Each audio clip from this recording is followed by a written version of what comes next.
Chapter 12:20. Join the society, Shuemo, this is the academy. How dare you! This was Skyspan Academy's territory, and it was forbidden for students to engage in private fights within the academy grounds. But the moment Shuemo unsealed her sword, Sun Jialing was truly terrified.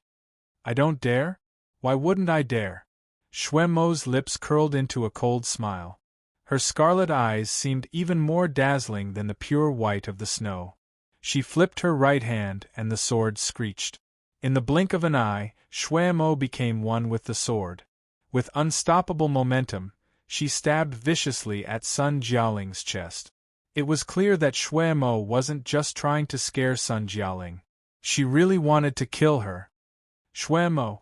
As Sun Jialing screamed, countless defensive talismans appeared in front of her. At this time, Sun Jialing was crazily throwing these expensive defensive charms as if they were free. But against Shuemo and her sword, these talismans were as fragile as paper. When the final talisman shattered, when the talismans in her ring ran out, all Sun Jialing could see was her and her sword. Her face was grim and her sword was cold. No. Sun Jialing closed her eyes and leaned her hand forward. At that moment, a bolt of lightning flashed across the crowd's field of vision. There was a ding. Both Shuemo and her sword froze in place. Lightning crackled along the blade of her sword, and her hand felt a little numb. Pangjing, are you trying to stick your nose in someone else's business? At that moment, the onlookers turned to look at the bolt of lightning. A smiling, white-robed young man appeared 10 meters away. He was over 6 feet tall and had long hair. He carried Sun Jialing in his arms. This was the leader of the Grizzly Bear Society, and one of Skyspan Academy's strongest students. He was half a step into the diviner realm.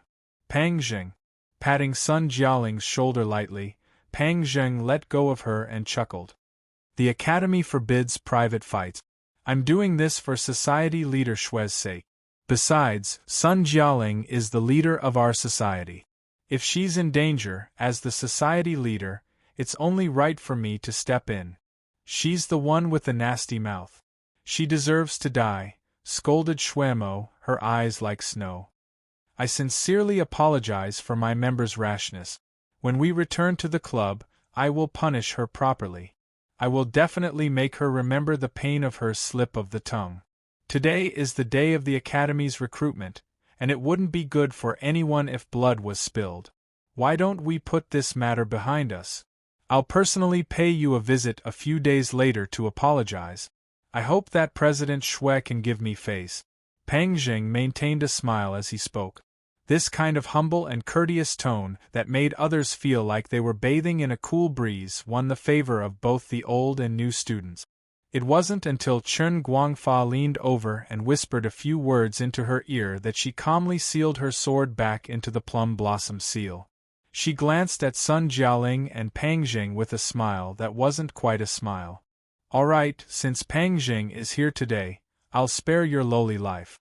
If you dare say something like that again, not even the headmaster can save you. I, Shuemo, am a man of my word. Also, the bet between you and me will proceed as planned. With a snort, Shuemo glanced at Yi Zichen. Come with me. The onlookers parted to let them leave. Just now, they'd been on the verge of a fight. If Pangjing hadn't arrived, Sun Jialing really might have died there and then. Even after Shuemo and the others left, Sun Jialing's expression was one of lingering fear. Cousin, in the future, learn to use your brains. Don't bring up what happened all those years ago. You were lucky that I saved you this time. If you provoke her again, forget about the headmaster, not even your father will be able to save you. Don't ask about things you shouldn't know. I have other matters to attend to. You, behave yourself. Pangjing glanced at Shuemo. Others might not know what that plum blossom represented, but he did. The power of her bloodline. No wonder. Wait, why should I go with you? Yi Zichen didn't know why, but he obediently followed Shuemo. When they reached an ancient manor, he couldn't help but ask. Don't tell me you don't know why you're following us? Shui Mo stopped in front of him. With a wave of her hand, a crystal card appeared in her palm. When he saw it, Yi Zichen's pupils constricted. He reached out and grabbed it. Along the way, Shui Mo put it away. Yi Zichen furrowed his brows. That's my crystal card. Hurry up and give it to me. So you know it's your card. Shui Mo rolled her eyes at Yi Zichen, then continued walking. Since the crystal card was in her hands, there was nothing Yi Zichen could do, so he could only follow her. When they reached a lotus pond, Shui Mo stopped. Your crystal card is so important, yet you lost it. Fortunately, a kind-hearted person like me found it. If it weren't for you, you'd be dead. She tapped the card on Yi Zichen's head. Just as he was about to reach out and snatch it back, Shui Mo put it away. Do you want your crystal card back? Yi Zichen frowned. Hurry up and give it to me. When she saw Yi Zichen's angry expression, Shui Mo smiled faintly and fiddled with the card. If you want to go back, it's simple. Just join the team. Fine. I'll join. Hurry up and give me the card. I'll go sign up right now. Once I sign up, I'll join your team, okay? I've already taken care of everything for you. Guangfa. As Shui Mo called out to him, the burly Chen Guangfa dashed over like a wisp of smoke, a sheet of golden paper in his hands. He placed it in front of Yi Zichen. To his astonishment, it was an application to join the team. Use your blood essence to write your name on this. That means you've successfully joined. Once you've succeeded, I'll naturally return this crystal card to you. So formal. Joining the team required blood essence. There was clearly some sort of contract involved. If he joined any other team, he wouldn't have cared. In any case, he had the Yao Ceiling Pagoda, so he didn't really care about resources. What he cared about was the team's name. Anti-Upheaval. He'd founded his own gang, Upheaval. This team was called Anti-Upheaval. Didn't that mean he wanted to wipe out their gang? Yi Zichen inwardly refused, but his gaze darkened. He viciously slapped the paper into Chen Guangfa's hands. I'm joining. Give me the crystal card. Yi Zichen looked at the golden paper and saw that Yi Zichen had used his blood essence to write his name. Here, you can have it. He flicked the card back into Yi Zichen's hands. Shui Mo stretched lazily, then patted Yi Zichen on the shoulder. I'll be counting on you to recruit new members. You're overthinking things. Yi Zichen sat by the lotus pond like a lord, but Shui Mo didn't seem to mind at all. That's fine. If you don't recruit new members, just wait for the wrath of the heavens. Before she'd even finished speaking, Shui Mo gestured for Chen Guangfa to hand over the application. Look at the very bottom. Yi Zichen accepted the paper suspiciously, then read the last line. There was nothing particularly strange about it. Look carefully. The very bottom. As if she knew what he was thinking, Shui Mo reminded him. Yi Zichen focused his gaze on the bottom of the paper. Only then did he realize that there was a line of tiny, almost indiscernible words. Chapter 12:21. Shao, who returned from the outside the Lightning Emperor's estate on the central divine mountain, a bolt of lightning pierced through the sky and landed in front of one of the courtyards in the mansion. The guards who were on guard inside the mansion were alerted, and they all rushed over the moment the light appeared. According to the Shao family's rules, anyone who wanted to enter had to enter through the main entrance. That bolt of lightning completely ignored the rules of the clan, which was why the guards were so vigilant. 6 teams of guards came from 6 different directions of the mansion. When they arrived, they saw a man covered in blood. His right arm had been chopped off, and there was a bloody hole the size of a bowl on his chest. He was half kneeling in front of the mansion's gate with his left hand on the ground. Who's that? The squad leaders exchanged glances, sending signals to each other with their eyes. They didn't rush forward. Instead, they tightened their encirclement around the bloody man. At that moment, the half-kneeling man suddenly moved. He simply straightened his shoulders, but the surrounding guards drew their weapons and stared vigilantly at the bloody man in front of the courtyard. Take me back to my room. The bloody man spoke in an especially raspy voice. At the same time, he turned to the guards. After a long while, one of the guards finally sheathed his weapons and exclaimed in shock, "Elder Xiao Hu!" "What? That's Elder Xiao Hu?" When the other guards heard this, they too sheathed their weapons and stared at the man. "It really is Elder Xiao Hu." The guards swarmed over. When they saw the blood that still hadn't congealed on Xiao Hu's body, their eyes brimmed with undisguised disbelief. Elder Xiao, who was in charge of the discipline hall. Forget the Xiao family, he was one of the most powerful figures in the entire God realm. But now, Elder Xiao Hu, you take me back to my room. As he spoke, Xiao Hu coughed up a mouthful of blood. The surrounding guards didn't dare tarry. They hurriedly sent a few people to escort him back to his room. Quite a few even went to notify the other elders and Xiao Yan. Within his room, the news of Xiao Hu's severe injuries spread throughout the entire Lightning Emperor's residence in less than an hour. All the elders of the clan who were not allowed out of seclusion gathered in Xiao Hu's room. On the bed, Xiao Yan was personally healing her with his own divine power. Who could be so ruthless? The elders in the room whispered to each other. Xiao Hu was the great elder of the Xiao family's punishment hall. There was no one in the entire God realm who didn't know of his identity and status. More importantly, other people didn't know, but the elders all knew. Just a few years ago, Xiao Hu had broken through to become a ruler. Being able to cause the dominator rank Xiao Hu to be on the brink of death meant that the range he could lock onto was much smaller. Do you think it's the Northern Divine Mountain? I heard a few days ago that Zhao Qianhe of the Northern Divine Mountain got into an argument with Xiao Hu.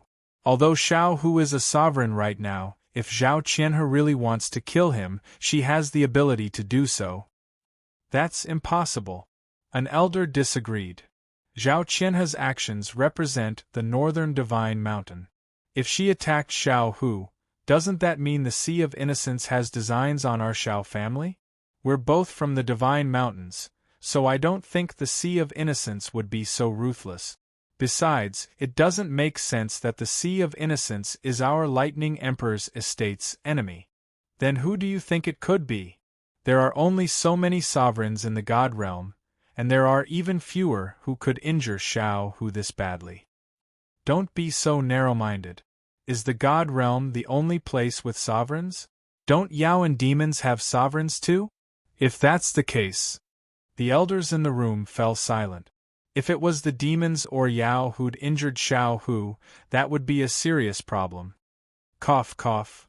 At this moment, Xiao Hu, who was sitting cross-legged on the bed, spat out a mouthful of black blood.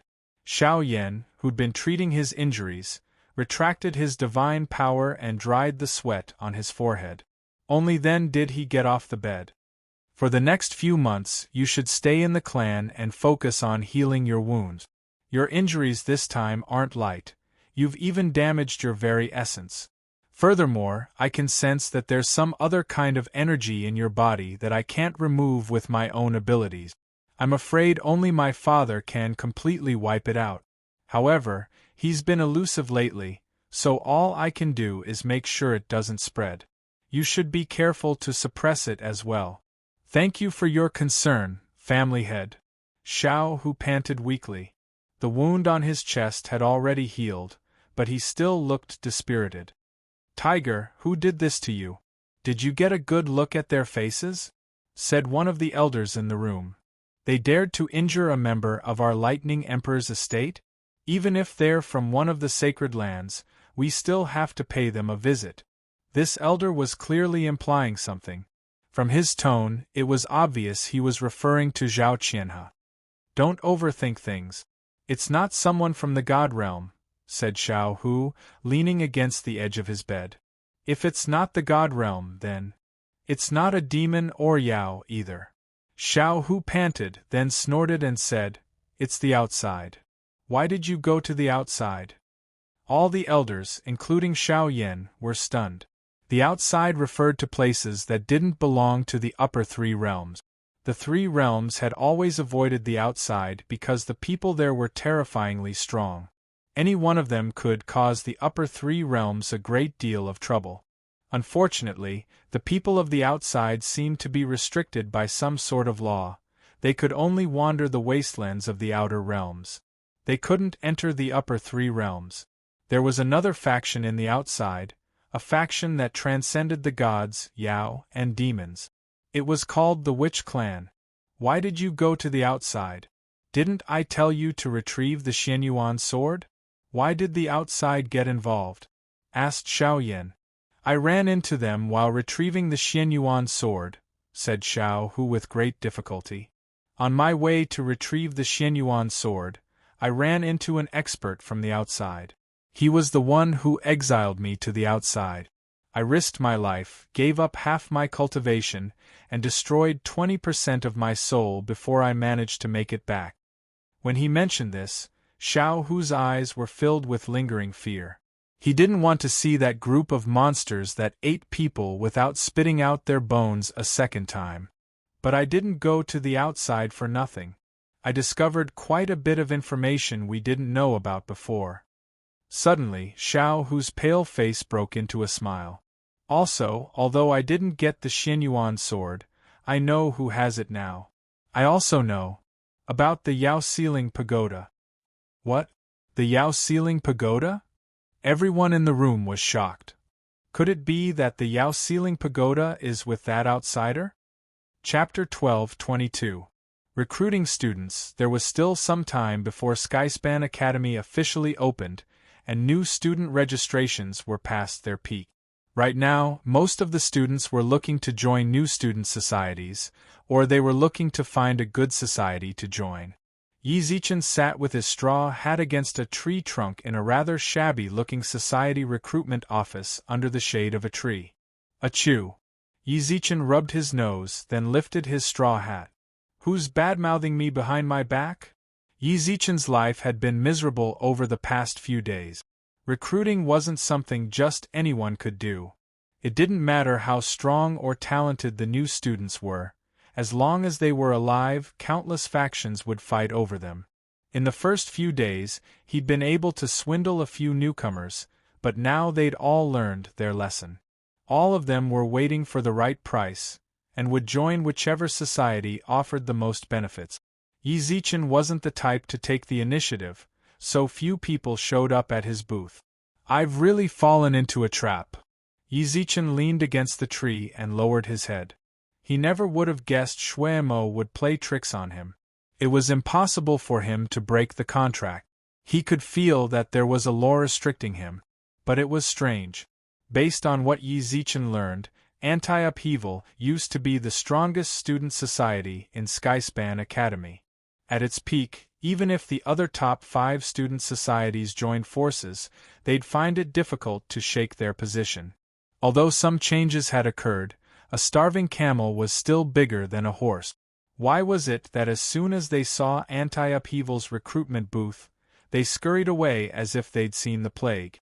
I don't get it. Yi Zichen pulled his hat off, then leaned back against the tree to take a nap. This was how he'd been for the past few days. He'd come early in the morning to recruit new students, then slept until the wee hours of the morning, then went back to sleep. As for the results of the past few days, nothing. Rustle. Yi Zichen's ears twitched. At his level, he could hear even the smallest sound. Just now, he'd clearly heard someone approaching. He lifted his hat, and as expected, there really was someone standing in front of him. He recognized this person. It was Bao Jingwu, the one who'd shamelessly tried to recruit him.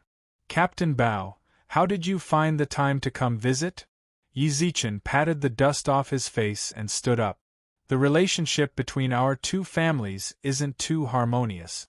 If that big sister from your 6th regiment sees this, you won't have a good time. Bao Jingwu rubbed his hands and smiled coyly at Yi Zichen.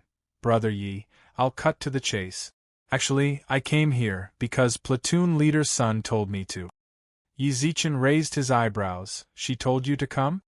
Bao Jingwu nodded and said, Our leader told me to ask you if you're interested in joining the Grizzly Bear Regiment.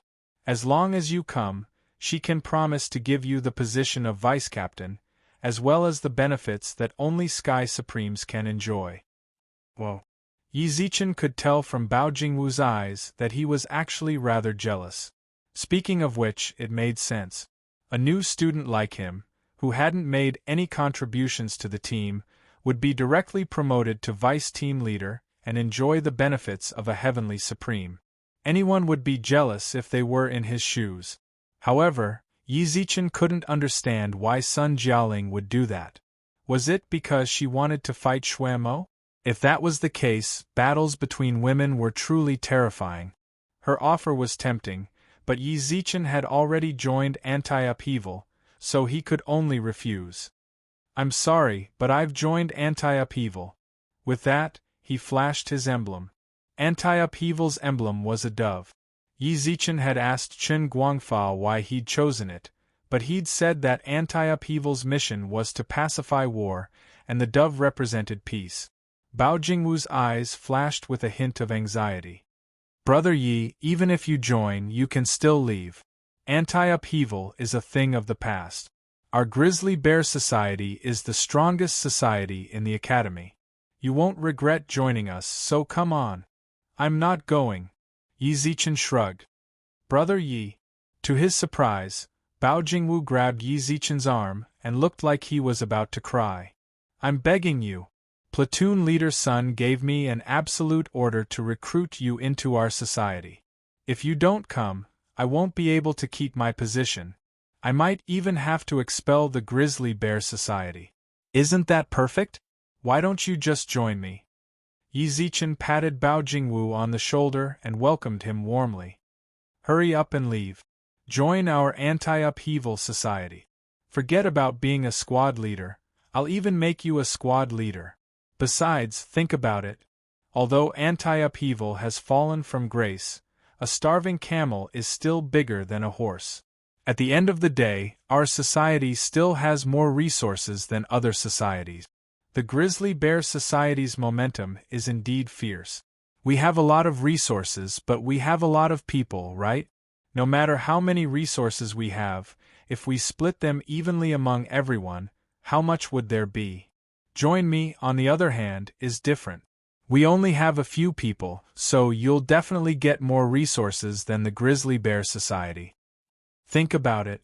When you get home or meet your friends, Anti-Upheaval's squad leader title will sound better than Grizzly Bear Society's, won't it?" Inexplicably, Bao Jingwu's expression softened. Yi Zichen adhered to the principle of dragging one down with him if he could. "Join me. The benefits will be unimaginable." "Little bro, I asked him to recruit you. I didn't ask you to recruit him." At that moment, a delicate fragrance wafted through the air.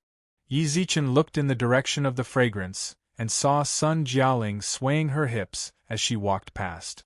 She was absolutely a stunner. Whether it was her figure, her looks, or her gaze, she could make countless men fall to their knees. As she walked, who knew how many men stared at her? By now, she'd clearly recovered from her panic. She fiddled with her hair, pursed her lips, and stood less than half a meter away from Yi Zichen. Bao Jingwu greeted her. "Platoon leader. Bao Jingwu, you're really something. If I hadn't come, would you have really left the society?" Sun Jialing crossed her arms and smiled at Bao Jingwu. "And to think I cared so much about you. Platoon leader, What about you?" Su Jialing said harshly. After scolding Bao Jingwu, she turned to Yi Zichen and said, "Little bro, it's immoral of you to poach my people." "Then is it immoral of you to poach me?" "I just told him to tell me the truth. If you join me, you'll gain far more than if you joined Anti-Upheaval. Besides, does poaching people count as poaching?" Chapter 12:23. The Great Tycoon Yi. Was this supposed to be called happiness? Bao Jingwu's talent was mediocre. He'd only become a squad leader in the Grizzly Bear Society because of his years of hard work. He'd been at Skyspan Academy for so long, but he'd never received such treatment. Two of the top student societies were fighting over him. Although Anti-Upheaval was no longer as glorious as it once was, it was still one of the top 5 student societies. "Ha, you're really funny. Sun Jialing glanced coolly at Yi Zichen, then looked him up and down disdainfully. You're trying to poach a member of the Grizzly Bear Society right in front of me? Don't you know how stupid you are? Everyone in Skyspan Academy knows what joining the Grizzly Bear Society means. More than 60% of the Academy's students do everything in their power to join us. Do you really think a few words from you will be enough to convince him to give up on us and join anti-upheaval? Her confidence wasn't baseless. The Grizzly Bear Society was powerful, and that didn't even take into account the resources the Academy provided. With the number of people in their society, they would also be able to obtain a lot of resources and benefits outside. Although most of the benefits went to the upper echelons of society, the Grizzly Bear Society was second to none in terms of member welfare. More importantly, joining the Grizzly Bear Society was a matter of face. Even the most ordinary of members, so long as they wore the Grizzly Bear Society's emblem, few people on the northern Divine Mountain would dare offend them. The greatness of their power also reflected their own safety. Compared to their lives, the society's welfare was insignificant. Yi Zichen's words had shaken Bao Jingwu, but after a moment's thought, he came to a realization. It was true that he wasn't well liked in the Grizzly Bear Society, but if he joined anti-upheaval, it wouldn't just be the Grizzly Bear Society's higher-ups ignoring him. Besides, Yi Zichen said anti-upheaval had a lot of benefits. What benefits? He didn't see them. Sensing that Bao Jingwu's expression had loosened, Sun Jialing also smiled confidently as she crossed her arms and gently lifted up the pair of hot spots. If you didn't join me, all I can say is that it's a pity. But if you want to poach someone from me, you can forget about it. There's only a few days left until the welcoming ceremony. Please go back and tell Shui Mo not to forget to perform naked on the day of the welcoming ceremony. I believe that her appearance will make the atmosphere of the welcome party even more fiery, and there will be many people in the academy who will be happy to see this scene. Perform naked? This was probably the bet between Shui Mo and Sun Jialing. He really didn't expect that the bet between the two of them would be so big. Even though Shui Mo had set him up, their relationship wasn't as harmonious as he'd imagined. But for better or worse, he was now a member of anti-upheaval. If the president were to perform naked, that would be far too embarrassing. As a member of anti-upheaval, he'd be too embarrassed to show his face in Skyspan Academy again. Platoon leader's son, do you really think I won't be able to poach them away? Why don't you try? Sun Jialing pursed her lips and said, if you want to poach him, you should at least give him a bargaining chip that will make his heart palpitate. You can't just give him a pie in the sky. We're not babbling children. What we care about is the benefits that we can get. Don't you want to eat it? That's right, Yi Zichen nodded. See, you admit it too. Do you still think it's possible? In terms of benefits, our Grizzly Bear Society is far superior to anti-upheaval, isn't it? Of course, if we split the resources according to 100 people, our Grizzly Bear Society is inferior. But 100 people isn't enough to determine victory or defeat. Shui Mo, an anti-upheaval, you've already lost. Tch. Yi Zichen rubbed his hands together. He couldn't help but click his tongue. It seems Sun Jialing wasn't the brainless sort. Although she was impulsive sometimes, she was a little crafty when it came to scheming. You're right. Yi Zichen couldn't find any words to refute her, so he just smiled and nodded. He rubbed his head with his right hand, and his expression was one of helplessness and bewilderment. Everyone could tell that he was worried. Sun Jialing's smile deepened. The moment Shui Mo agreed to the bet, the outcome was already decided. If she had to blame someone, she could only blame herself for letting her emotions get the better of her. She couldn't help but think back to how Shui Mo had threatened to kill her.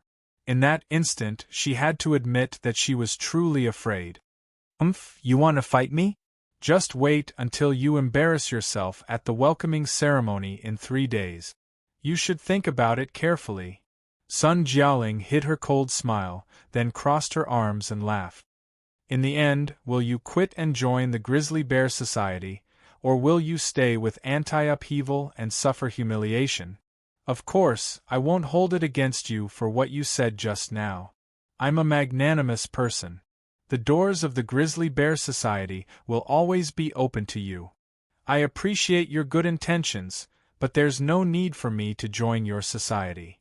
At that moment, Yi Zichen rubbed his ring and smiled. Not only am I not going, but I'm also going to poach anti-upheaval's people. Whoosh. In the blink of an eye, anti-upheaval's shabby recruitment office exploded with a loud bang. The sound drew everyone's attention. Bao Jingwu and Sun Jialing, who were the closest to Yi Zichen, were dumbfounded. Pills, treasures, talismans. An entire mountain. Treasures flashed with multicolored light, illuminating the entire area. Countless pill bottles popped open, and the fragrance of medicine permeated the air for thousands of miles. This is one of the perks of joining our anti-upheaval society. Yi Zichen, who'd finally gotten everything out of the way, smiled calmly. He looked at Sun Jialing's dumbfounded expression, then turned to Bao Jingwu. He flicked a bottle of supreme pills into his hand. The bottle felt cool to the touch. Bao Jingwu, who'd been stunned by this mountain of priceless treasures, finally came to his senses. He looked at his hand and saw that it was a bottle of supreme pills. Gulp. The instant he saw the pills, Bao Jingwu gulped. Supreme pills. If an Earth Supreme expert took them, they'd instantly increase their strength by a level. Only a divine-grade pill refiner could refine them. Although they were the lowest of all divine-grade pills, they weren't something ordinary people could get their hands on. If such a pill was placed in an auction house, it would fetch a high price of at least $1 million.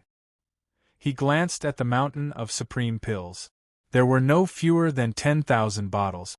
Just the value of these pills alone was more than the Grizzly Bear Society's annual supply. Furthermore, there weren't just pills here. There were weapons, armor, talismans. Who said the Anti-Upheaval Society was in dire straits?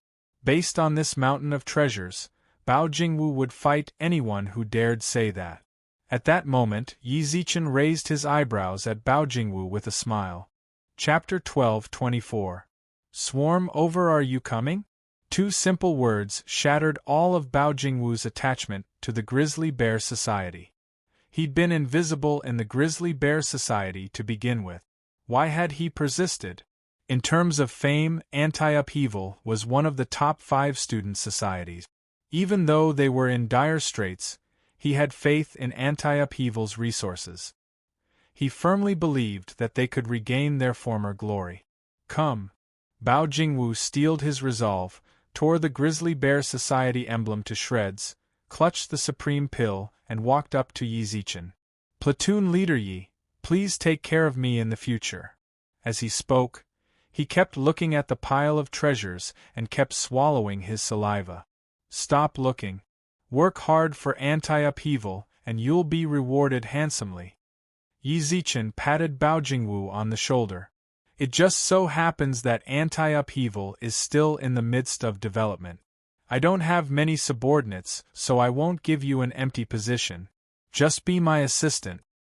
Alright. Bao Jingwu nodded without even thinking about it. Yi Zichen was now in charge of finances. Being his assistant was absolutely better than any other position. Bao Jingwu, you actually quit! Screamed Sun Jialing. She was still in shock. That's right, I quit! Snorted Bao Jingwu. You'll regret this sooner or later, you short-sighted bastard. That's just Anti-Upheaval's trump card. They brought it all out to fight to the death. You really did fall for it. Once they run out, what will you do? This is what I should be thinking about, not what you should be thinking about. Sensing Bao Jingwu's icy gaze, Sun Jialing's fingers trembled uncontrollably. She glared at Bao Jingwu, then at Yi Zichen. Alright, let's see just how many people you can recruit with this. Alright. Yi Zichen couldn't be bothered to argue with him. He waved him off. Don't get in the way. I'm going to start recruiting. With that, he closed his eyes, gathered his energy in his dantian, and circulated his divine power. Anti-upheaval is recruiting. Any Grizzly Bear Society member who leaves to join us will get a supreme pill. When Yi Zichen took out the mountain of treasure, he'd already attracted quite a bit of attention. Now that he had shouted, countless freshmen and seniors immediately rushed to this place. Seeing the dazzling array of treasures, the surrounding people were dumbfounded. Is what you just said true? You'll give the Grizzly Bear Society a supreme pill for joining you? The one who spoke was a member of the Grizzly Bear Society. His eyes were filled with disbelief as he spoke in a probing tone. Of course. So long as you enter, the supreme pill is yours, said Yi Zichen. The member who had inquired didn't say much. He tore up the Grizzly Bear Society's emblem and signed the agreement to join the society. When he put down his brush, a pill fell into his hand. Stand behind me. I'll bring you to our club's headquarters tonight. The freshmen who received the supreme elixir were filled with disbelief even when they held the elixir in their hands. They nodded their heads blankly and ran over. He really gave them the supreme elixir. In an instant, the onlookers exploded. Every member of the Grizzly Bear Society tore up their logos and scrambled to sign their application. Sun Jialing, the leader of the 6th Grizzly Bear Society, turned purple. She wanted to protest, but in the face of the temptation of the supreme elixir, the power of her words was negligible. All right, just you wait. Sun Jialing glared viciously at Yi Zichen, then pushed past the red-eyed freshman and left. In response, Yi Zichen simply pressed his lips into a smile. He didn't take it to heart at all. Don't be in such a rush. Take your time. Everyone has a share. Anti-upheaval's headquarters. Shui Mo sat by the lotus pond. She held a transmission device in her hands and stared intently at it. Should I talk to my family or not? Shui Mo muttered to herself. She'd been in that position for roughly an hour. From her expression, it was clear that she was conflicted. If I talk, I'll lose face, but if I don't, I'll definitely lose.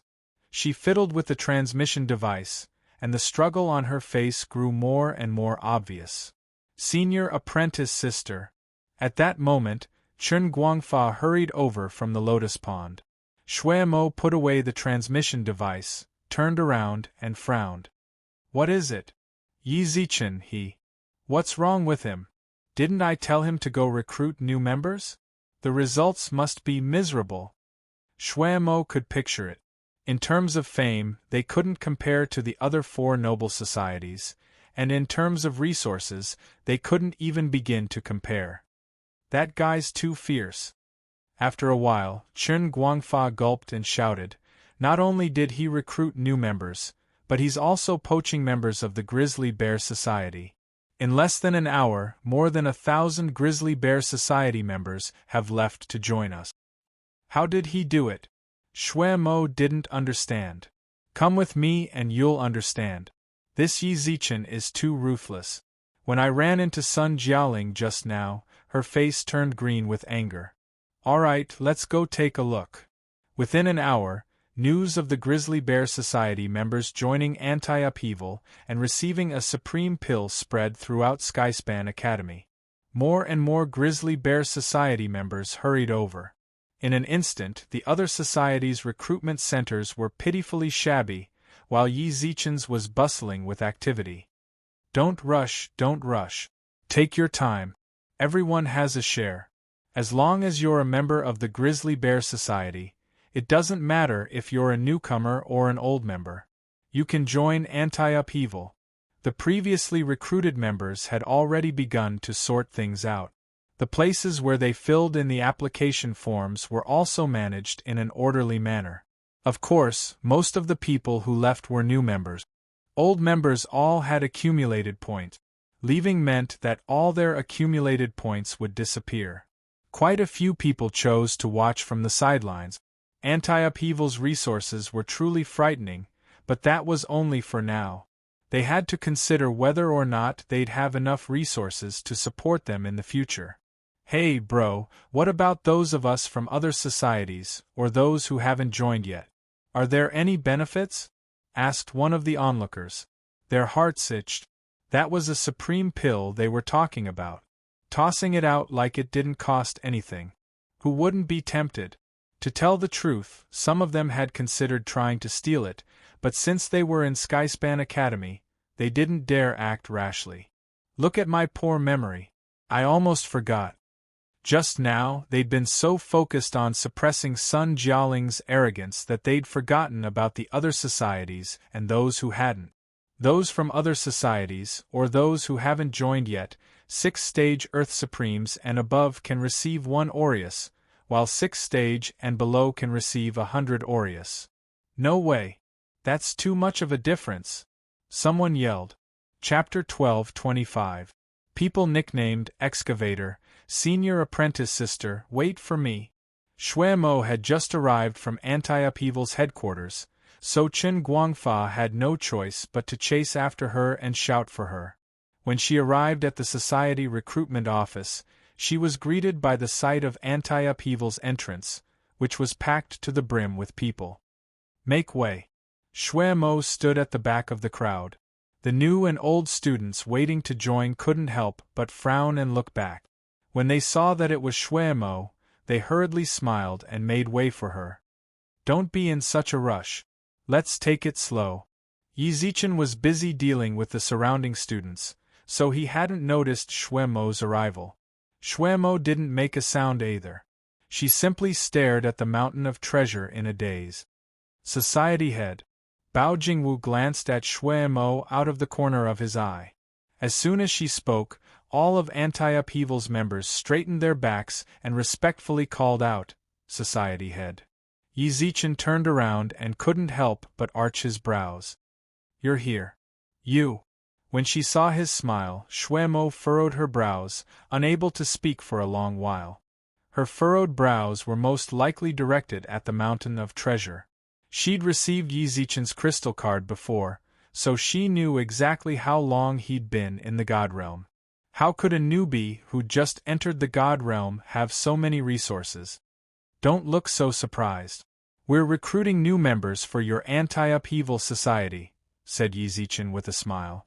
Yi Zichen smiled at all the new and old students around him, then walked up to Shui Mo and deliberately lowered his voice. Since you're here, and you're our society's president, shouldn't you say something? Shui Mo's expression froze for a moment, then she beamed. Welcome, everyone, to our Anti-Upheaval Society. Although Anti-Upheaval has some bad memories, I, Shui Mo, promise you that I won't let you down. You'll feel honored to join us. She was already a stunning beauty, but as soon as she set aside her icy expression, quite a few of the surrounding male students went wild. This was especially true for the new students. They'd never joined Anti-Upheaval before, but they'd only heard bad things about the group. They'd had no idea their society head was such a beautiful woman. In the blink of an eye, Anti-Upheaval's number of new recruits increased by several tenths. Hearing Shui Mo's call, Yi Zichen smiled and said, Since the leader has said so, what's there to hesitate about? Anti-Upheaval welcomes you all to join us. With that, Yi Zichen handed the task of recruiting new members over to Chen Guangfa and the others. There was no longer any need for them to go out and drag people into the group. All they had to do was record them down and have them sign their contract. As for himself, he grabbed Shui Mo's arm and pulled her away. Shui Mo really did have a lot of questions she wanted to ask, so she smiled at them, then left with Yi Zichen. Isn't it time to explain things to me? The two of them walked over to a secluded spot. Coincidentally, there was a rock garden and a fountain nearby. Shui Mo crossed her arms and stood by the fountain, staring intently at Yi Zichen. Explain to you? There must be something wrong with your brain. Yi Zichen said. You've just arrived here, so why do you have so many resources? Don't you think you should explain it to me? Who do you think you are? Yi Zichen rolled his eyes at her in exasperation. I'm recruiting new members for you. You're quite a busybody. But are you sure it's reasonable to recruit new members like this? Yi Zichen had long since anticipated Shui Mo's worries. You don't need to worry about that. I tampered with the application forms. Although it wasn't very benevolent of me, as long as they sign up, they can forget about running away. Oh, right, I'm telling you, you have to return all the resources I've given you. Got it. Shwemo nodded. She agreed so easily. Yizichin hadn't expected her to agree. Don't look at me like that. As the society head, recruiting new members is my problem to begin with. You've just joined, so there's no reason for me to make you pay out of your own pocket. However, there's something I need to warn you about. I've already set my sights on you. You'd best not be a spy sent here by some other race or faction. Otherwise, if I find out, you know the consequences. Shwemo's eyes flashed with cold light. Yizichin shrugged indifferently. His current behavior was indeed suspicious. Time revealed a man's heart, and there was nothing for him to be afraid of. I'll leave the recruitment to you. I have other matters to attend to, so I'll be on my way first. He waved at Shwemo. Shwemo couldn't help but frown. Where are you going? To poach people. 3 days passed in the blink of an eye. The welcoming ceremony hadn't even begun, but Yizichin, a new student, was already known to everyone at Skyspan Academy. The people in the academy even gave him a very fitting nickname, Excavator.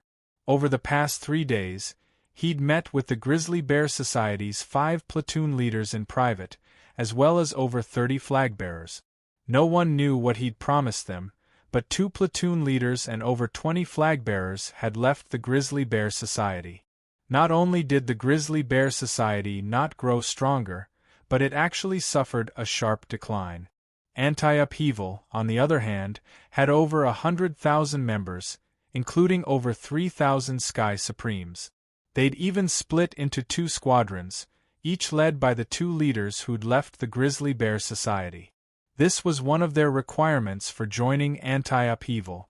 As for the rest, no one knew. Here, these are the resources you used up during the recruitment process. You used up far too many Supreme pills, so I couldn't give you all of them in one go, so I used other materials to make up for it. That evening, Shwemo walked into Yizichin's room in her scholarly attire, a ring in her hand. Ordinary members had to live in dormitories. Although Skyspan Academy was large enough, there was no way every student could have their own place.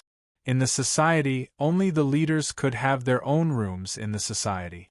However, there were also a few leaders and presidents who were squeezed in the same house. Alright, just put it on the table. Yizichin didn't even look back as he straightened his clothes in front of a bronze mirror. Tonight was the welcoming ceremony, so he had to dress decently. Otherwise, how could he flirt with the girls of the academy? This wasn't just nonsense. In the past few days, Yizichin had gained quite a few female fans. Aside from Anti-Upheaval's benefits, in terms of looks alone, the male students had come for Shwemo, and the female students were here for Yizichin. Isn't it just a welcoming ceremony? Why make it so grand? Said Shwemo speechlessly. Chapter 12:26. Actually, I'm a peerless genius. Oh? Brother Yi, you went out of your way to dress up? A man suddenly appeared in the mirror. He was tall and muscular, with dark skin and a square face. He was dressed casually in martial attire. This was the second platoon leader Yizichin had poached from the Grizzly Bear Society, Li Hu. He was an 8th stage Sky Supreme and ranked in the top 100 of the entire academy. Brother Yi, you have fans. Can you not dress a little more decently? At this moment, a pretty boy with red lips and white teeth appeared in the room. Don't be fooled by his feminine looks, but he used to be the platoon leader of the Grizzly Bear Society. He was now the leader of Anti-Upheaval's 1st platoon. His name was Luozi, and he was also an 8th stage Sky Supreme. His ranking was even higher than Li Hu's. Hey, are you jealous? Yizichin, who'd been tidying up his clothes, turned around. He was wearing a black robe with Anti-Upheaval's insignia on the right side of his chest. The instant he turned around, Shwemo blushed inexplicably and averted her gaze. Forget about me. What I pursue is the Supreme Tao. I don't have time to care about those mediocre women, Luo Zi said arrogantly. Brother Yi, I suggest that you don't waste too much energy in this area. What kind of person do you take me for? I'm dressed like this in the hopes that, on account of my attire, the Grizzly Bear Society's leader will go easy on me and not beat me up too badly. Yi Zichen shrugged. Pang Wan, Luo Zi and Li, whose expressions were solemn. They knew exactly what Yi Zichen was trying to say. The Grizzly Bear Society had suffered disastrous losses at the start of school, and it was all because of Yi Zichen, the excavator. Pang Wan would absolutely hate him to the core. That's why you invited us to the welcoming ceremony with you, Brother Yi. Of course, I poached you too and risked losing my head. If the two of you just took a nap and ate the resources I gave you, then left me to take the blame, what would I do? Yi Zichen arched his brows. Since we're here, we're anti-upheavals people. Even if you hadn't asked us, we would have gone with you, but… Li, who wanted to say something but hesitated, but Luo Zi helped him finish what he wanted to say. If Pang Wan really wants to attack you, we won't be able to stop him even if we wanted to. Li Hu nodded and said, Luo Zi is right. Pang Wan has been a half-step celestial being for a long time. I'm afraid that in the entire academy, only Sword Immortal Jiang Wei can fight him. Yi Zichen understood all of this, but he pursed his lips into a smile. That's why I called our society head over. What's wrong with me? I just became a Sky Supreme. I'm not even as strong as Luo Zi, Li Hu. It's fine. In any case, you're the leader of anti-upheaval. For your sake, Pang Wan wouldn't dare do anything to me. Don't you think so? Yi Zichen's gaze seemed to carry a deeper meaning. Shui Mo didn't know what he was trying to say, but she didn't want to linger under his gaze for too long. All right, the welcome ceremony is about to begin. Let's hurry over. Skyspan Academy's welcoming ceremony wasn't anything special. Senior brothers and sisters would say a few meaningless things on stage, and the Academy's teachers would say a few meaningless things. After that, they would be assigned classes, and after that, it was free time. It's over, just like that? Yi Zichen couldn't help but arch his brows as he watched the teachers leave. What else do you think? Tens of millions of new students will arrive at the start of the semester. Did you really think the Academy would hold a welcoming ceremony for all of you? Shui Mo rolled her eyes speechlessly. In truth, the most important part of the welcoming ceremony is free time. Some geniuses want to gain the attention of the Academy and society, and get the best resources. This is their best chance to show off. As expected, before Shui Mo could even finish speaking, one of the new students leaped onto the stage, took out a crystal card, and showed the teachers on the stage the aptitude evaluation they'd received after arriving in the God Realm. Everyone with talent at the elite level was assigned to the elite class, while geniuses were assigned to the gifted class. Those below the elite level were admitted as ordinary students. However, even after watching for a long while, Yi Zichen didn't see a single peerless genius. Hey, Society Head Shui, how do you classify aptitude? Asked Yi Zichen. Mediocre, ordinary, talented, elite, genius, saint, and peerless genius. Saint-level talent is guaranteed to reach the diviner level. As for peerless geniuses, the God Realm hasn't seen one in tens of thousands of years. Rumor has it that all peerless geniuses become rulers. Shui Mo's eyes brimmed with yearning. Then she arched her brows. Why are you asking all this? Hey, what level are you? Screw off. Am I that bad? If I told you I was a genius, would you believe me? Yi Zichen crossed his arms and snorted. You! Shui Mo was filled with disbelief. I knew you wouldn't believe me. I'll tell you the truth. I'm actually a peerless genius. Shui Mo didn't even look him in the eye. Instead, she simply said, Oh, then glanced at Li Hu and Luo Zi. Let's go. Let's let this peerless genius enjoy his time here. Li Hu and Luo Zi nodded, then left. Yi Zichen hurried after them. What are you doing? You don't believe me? Brother Yi, stop dreaming. Wake up. We're all mortals. What's the point of thinking about all that nonsense? As long as we work hard, we'll even have a chance at becoming a diviner or a ruler. Li Hu patted him on the shoulder. Yi Zichen said in an aggrieved tone, I really am. It's just that I prefer to keep a low profile. I don't want the academy to know. We know. We're all peerless geniuses too. We don't want the academy to know, said Luozi, trying to hide the truth. Hey you guys, just you wait. I'll show you. Yi Zichen was getting a little impatient, so he pulled out his crystal card. Xuemo and the others, however, crossed their arms. Their expressions seemed to say, Keep pretending. Keep pretending. Society head Xue, I can't believe we run into each other here. At that moment they heard a chuckle from behind them. They turned around and saw Pang Zheng leading the Grizzly Bear Society's platoon leaders over. Yi Zichen stopped taking out his crystal card and stared intently at them. Li Hu, Luozi, not bad. You've just joined anti-upheaval, yet you're already chatting and laughing. It's really the society head's fault for raising two ingrates like you. The speaker was the first platoon leader of the Grizzly Bear Society, Chen Enian. Aside from Pang Zheng, he was anti-upheaval's strongest expert.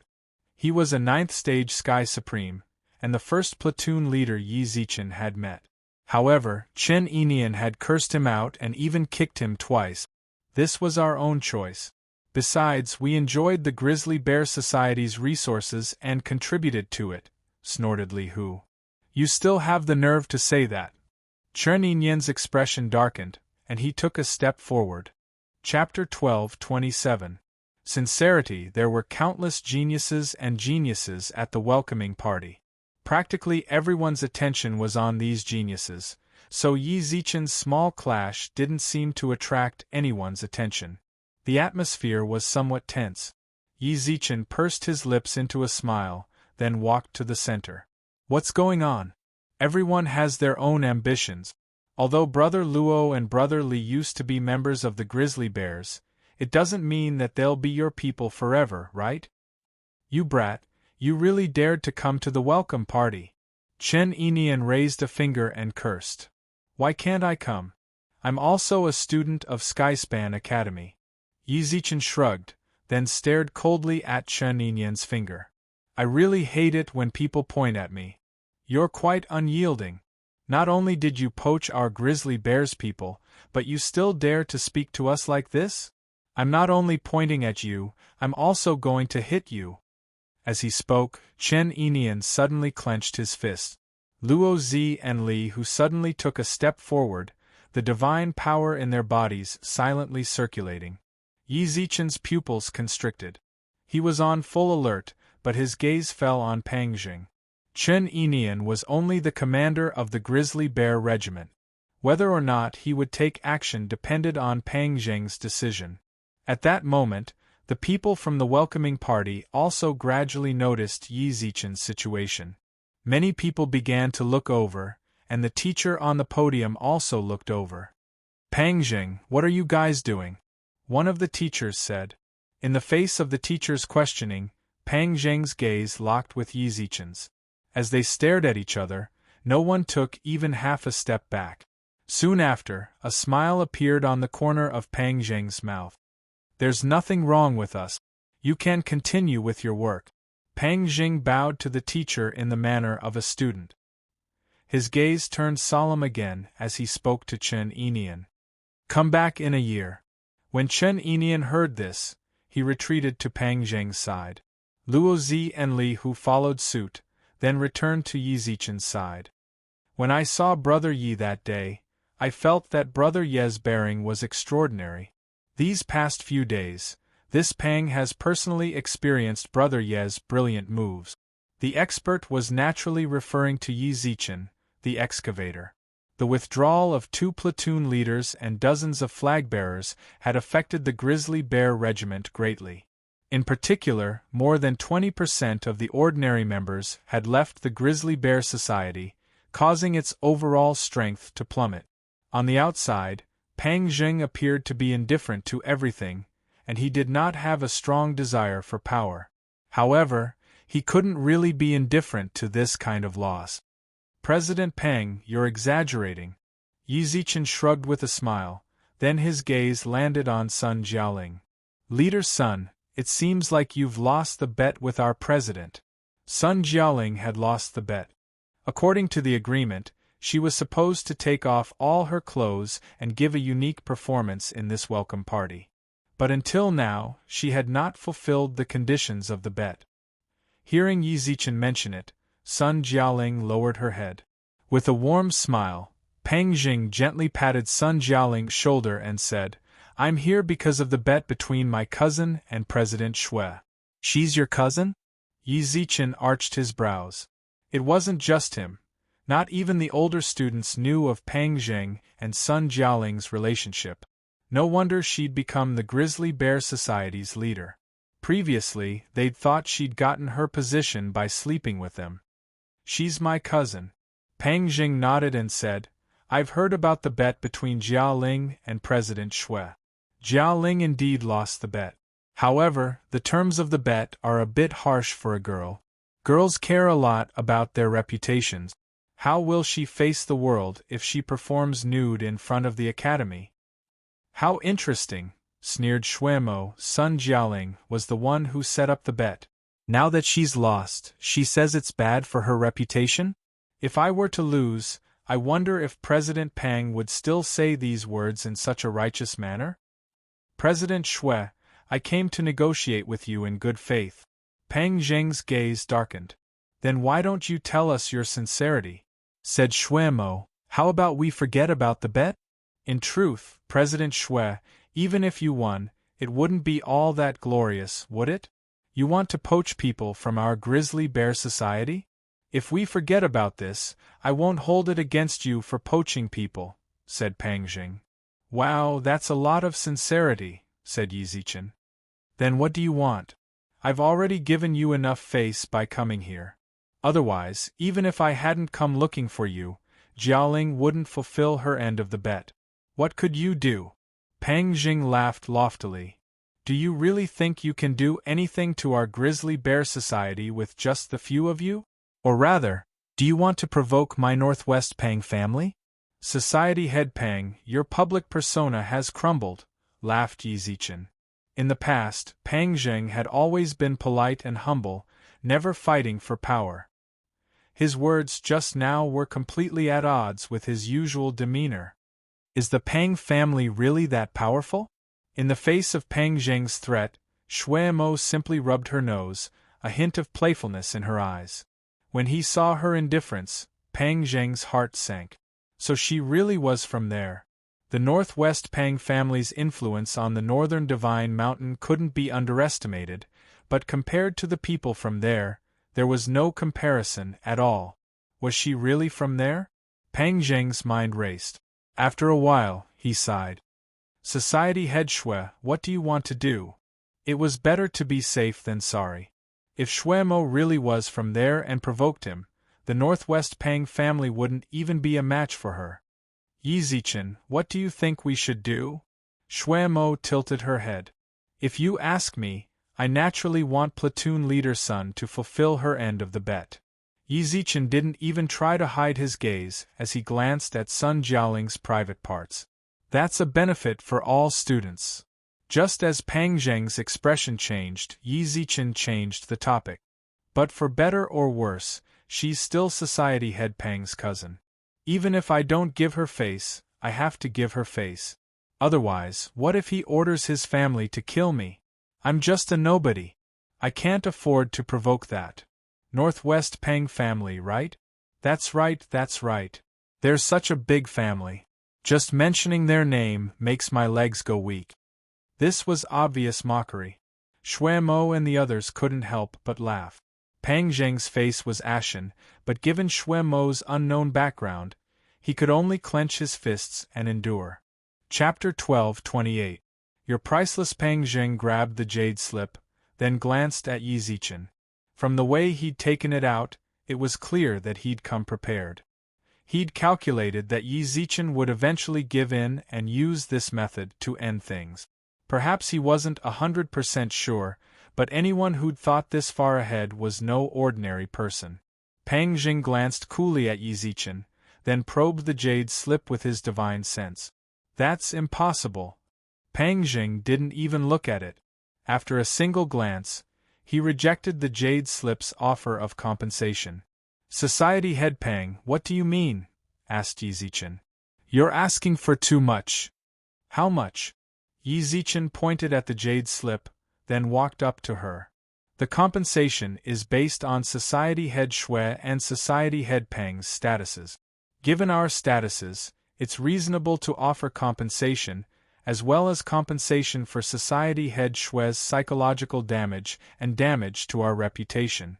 This is a fair deal, no haggling. Psychological damage? Damage to our reputation? Pang Jing's eyes widened. Society Head Shui wanted to see Sun Jialing strip naked. Now that she can't see it, she'll naturally suffer a psychological blow. Of course she has to compensate. Her reputation is even simpler.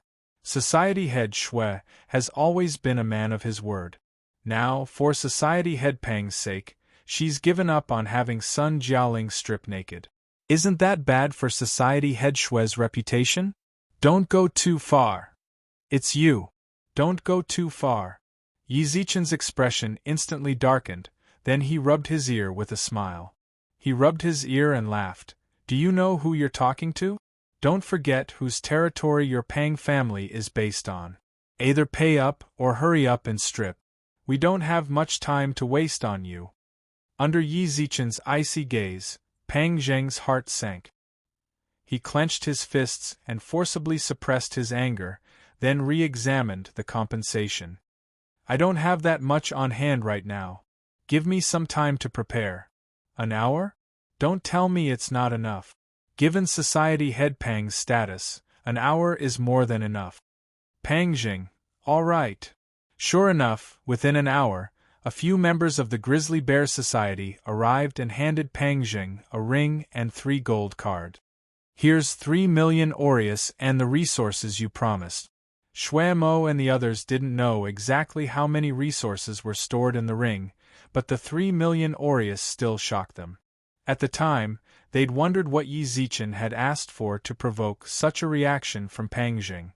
Now that he had 3 million aureus as a foundation, the resources in the ring would be even more valuable.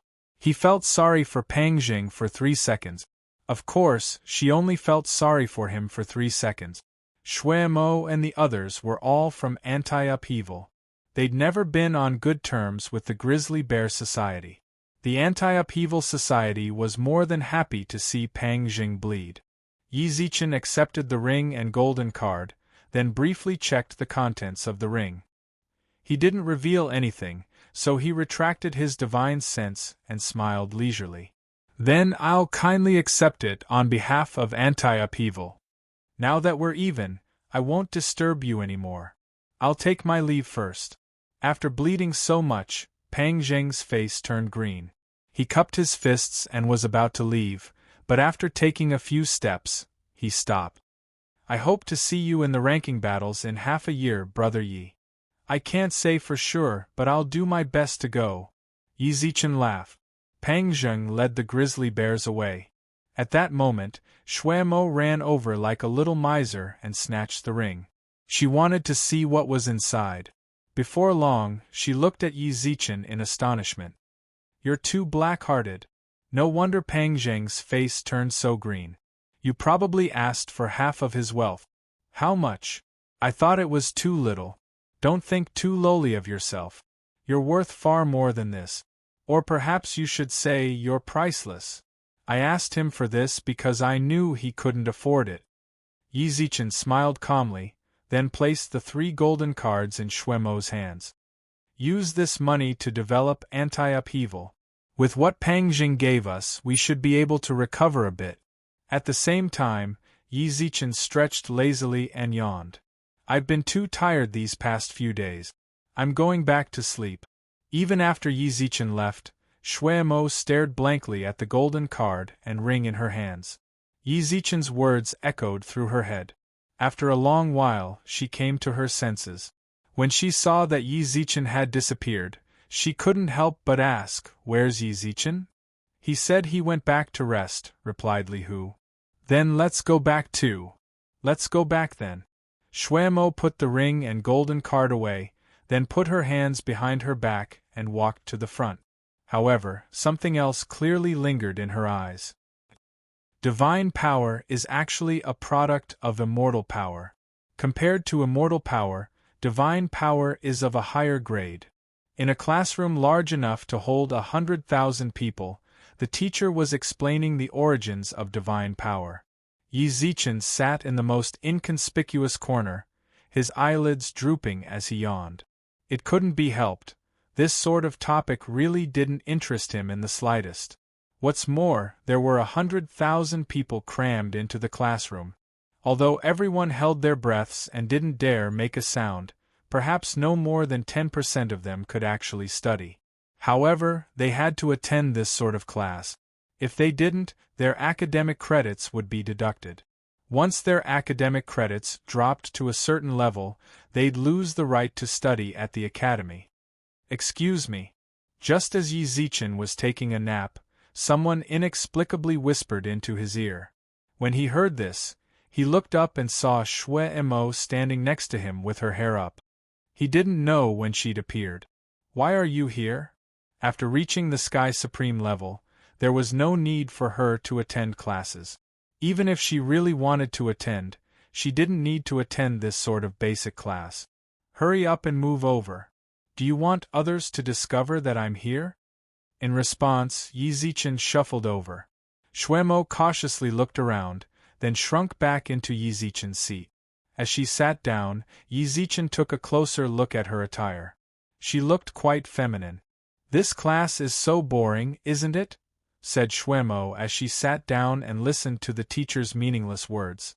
"Aren't you just spouting nonsense? What are you doing here? Why don't you just stay in the society? Bao Jingwu and Guangfa are in charge of the society. I don't have to keep an eye on it. Besides, you're the hero who brought anti-upheaval back to prominence. I'm just worried you'd be bored, so I came to keep you company." "Speak properly." Yi Zichen was speechless. "You don't know how to flirt." She glared viciously at Yi Zichen, her gaze indescribably flirtatious. Chapter 12:29. Reward missions. Over the past few days, Yi Zichen's classes had tormented him to the brink of collapse. When Shui Mo said she could save him from his current predicament, his sleepy eyes lit up. "I want to." Yi Zichen was so excited that he slapped his thighs and stood up. The lecturer, who was lecturing on the origins of divine power, frowned. "Is there a problem with that student over there?" No. Yi Zichen smiled sheepishly and sat back down. The lecturer didn't pay much attention to his previous topic, but Shui Mo couldn't help but facepalm. "Idiot." Yi Zichen shrunk his neck and said nothing for a while. When he sensed that the lecturer wasn't looking in his direction, he finally spoke carefully. "Senior Sister Shui, how are you going to save me? When this class is over, come see me at our headquarters." With that, Shui Mo bowed, gestured at Yi Zichen, then quietly slipped out of the lecture hall. Yi Zichen managed to endure until the lecturer left. In truth, this lecture had been somewhat useful to him. Of course, it wasn't very useful. As soon as the lecturer left, Yi Zichen hurried over to Anti-Upheaval's headquarters. Under normal circumstances, as long as it wasn't during class time, the members of the club would stay in the base camp. Societies were like clans in the outside world. Society members were all family members, either busy with the society's affairs or cultivating in seclusion. Due to Anti-Upheaval's glorious history, they were the top student society of the 5 great clans. Their headquarters could house over 1 million members. When Yi Zichen arrived, quite a few of the society members were there. When they saw him, they nodded at him. Although Yi Zichen had just arrived, everyone in the Skyspan Empire knew of the excavator school. "Senior Sister Shui, I'm here." Yi Zichen arrived at Shui Mo's lotus pond. Chen Guangfa was there as well, talking to Xuemo. When they saw Yi Zichen, they stopped talking. Xuemo handed him a jade slip and told him to leave. You got here pretty quickly, said Yi Zichen with a smile. Yi Zichen smiled at Yi Zichen. Yi Zichen watched Chen Guangfa leave, then grinned. That's for sure. Senior sister Xue told me to come, so how could I not hurry? Good attitude. Xuemo nodded in satisfaction. Yi Zichen really didn't want to take those boring classes anymore. Although he didn't like seeing Xuemo like this, for the sake of his own happiness, he had no choice but to smile obsequiously. I'm fine, Senior Sister Xue. I wonder what brilliant plan you have to help me get out of this predicament. Hey, wasn't platoon leader Yi quite arrogant before? Xuemo pursed her lips and teased. Elder sister, you are my elder sister.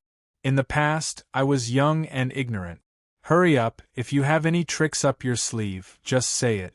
If you can make me not attend class and still not deduct points, you'll be my goddess. So you can't do anything about it?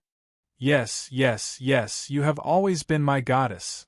When Xuemo heard that, she pursed her lips and chuckled. She stopped teasing Yi Zichen and tossed him a jade slip.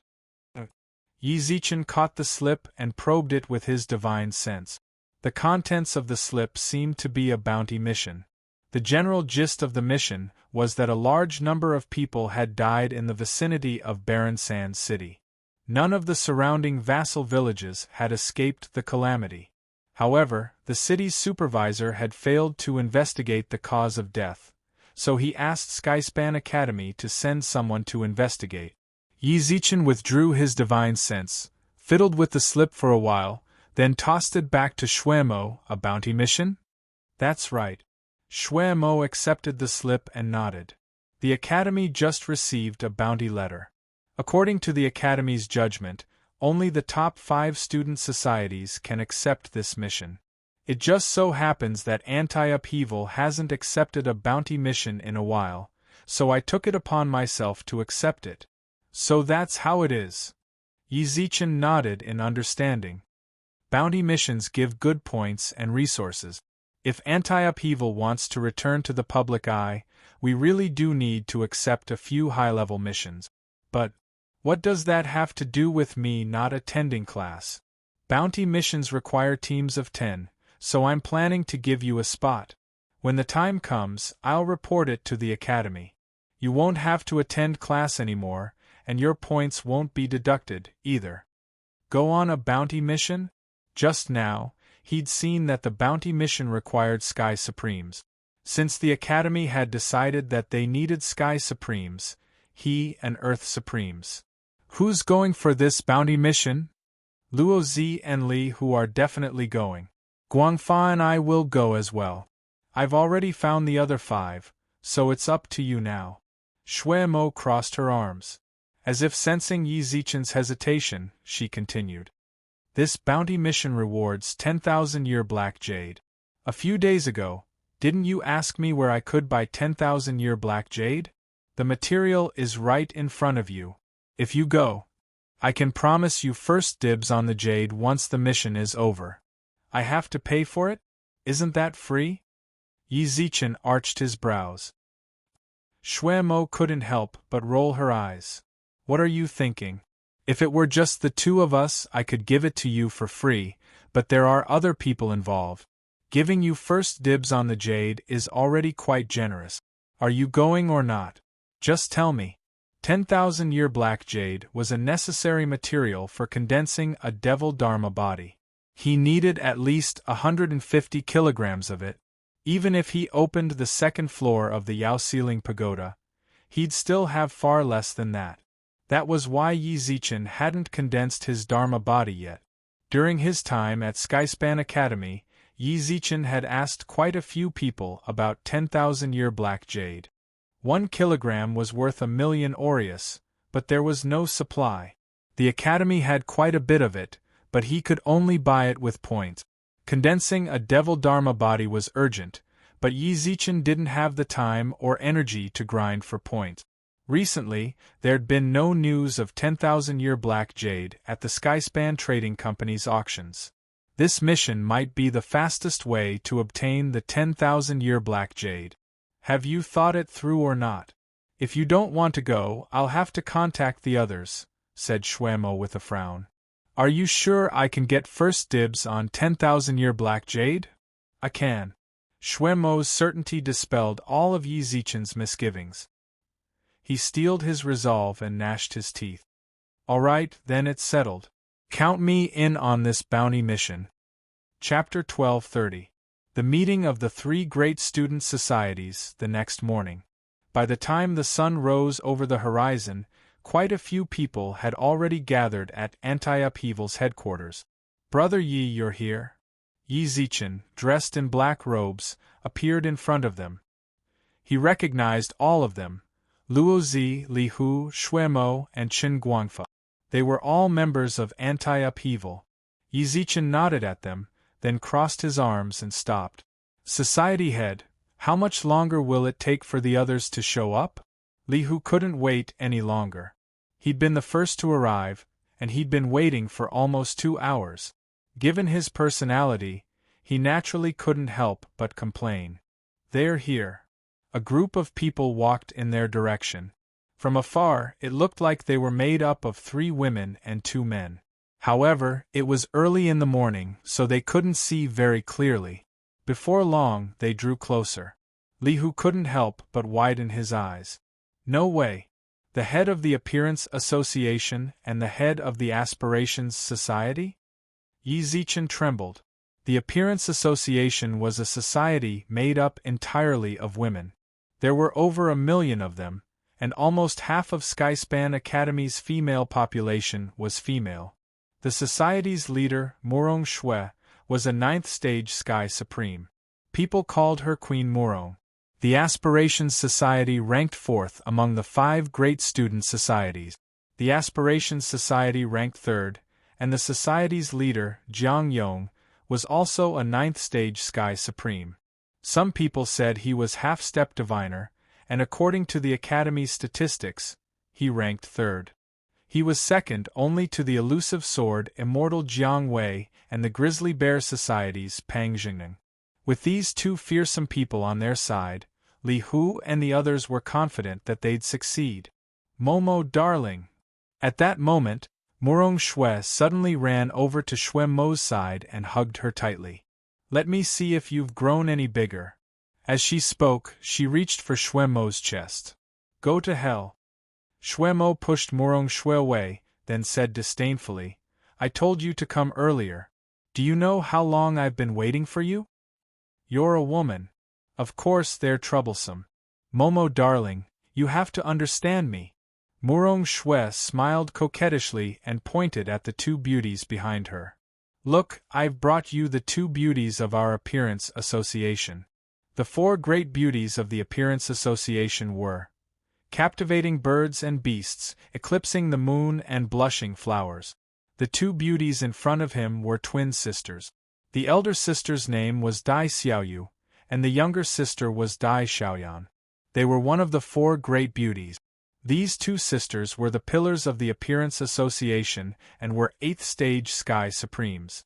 Because they were twin sisters, they were able to communicate telepathically. When the 2 of them joined forces, even a 9th stage Sky Supreme would lose to them. Right, I ran into Jiang Yong and the others on the way. Murong Shue said with some disdain.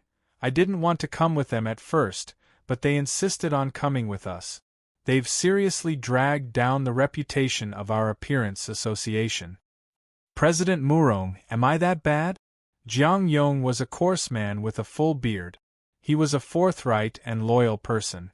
However, in terms of appearance, it was just as Murong Shue had said.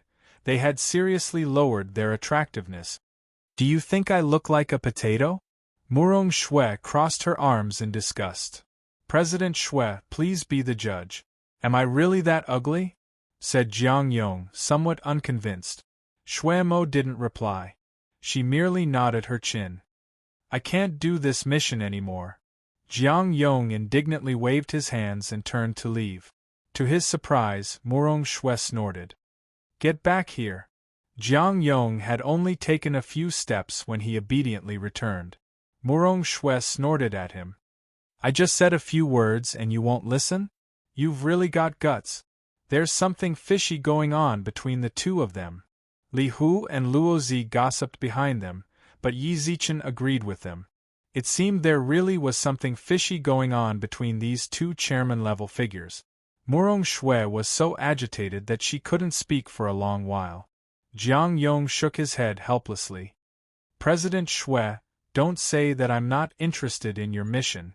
Queen Murong brought her 2 golden flowers, and I brought our team's god of war. As soon as Jiang Yong said this, a rather pleasant-looking youth named Pan Xing cupped his hands in greeting. President Shue. Then, without another word, he returned to Jiang Yong's side. Pan Xing's personality was just like that. He was a man of few words. However, the jade flute at his waist could play the Song of Departed Souls, a tune that even 100,000 Supremes couldn't do anything to. I'm very grateful that you've all come to help Anti-Upheaval complete this mission. Shui Mo is deeply grateful. Shui Mo cupped her fists at everyone. I'm sure you're all familiar with this mission, so I won't waste any more time explaining it. We all know. It's a Sky Supreme, after all. But Baby Momo, you're really quick.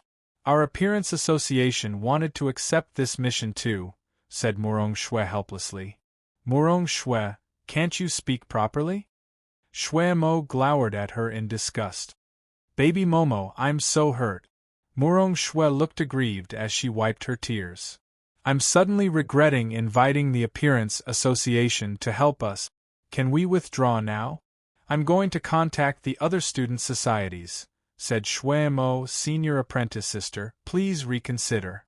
Chen Guangfa hurriedly tried to console her. It was obvious that Shui Mo really didn't like this sort of thing.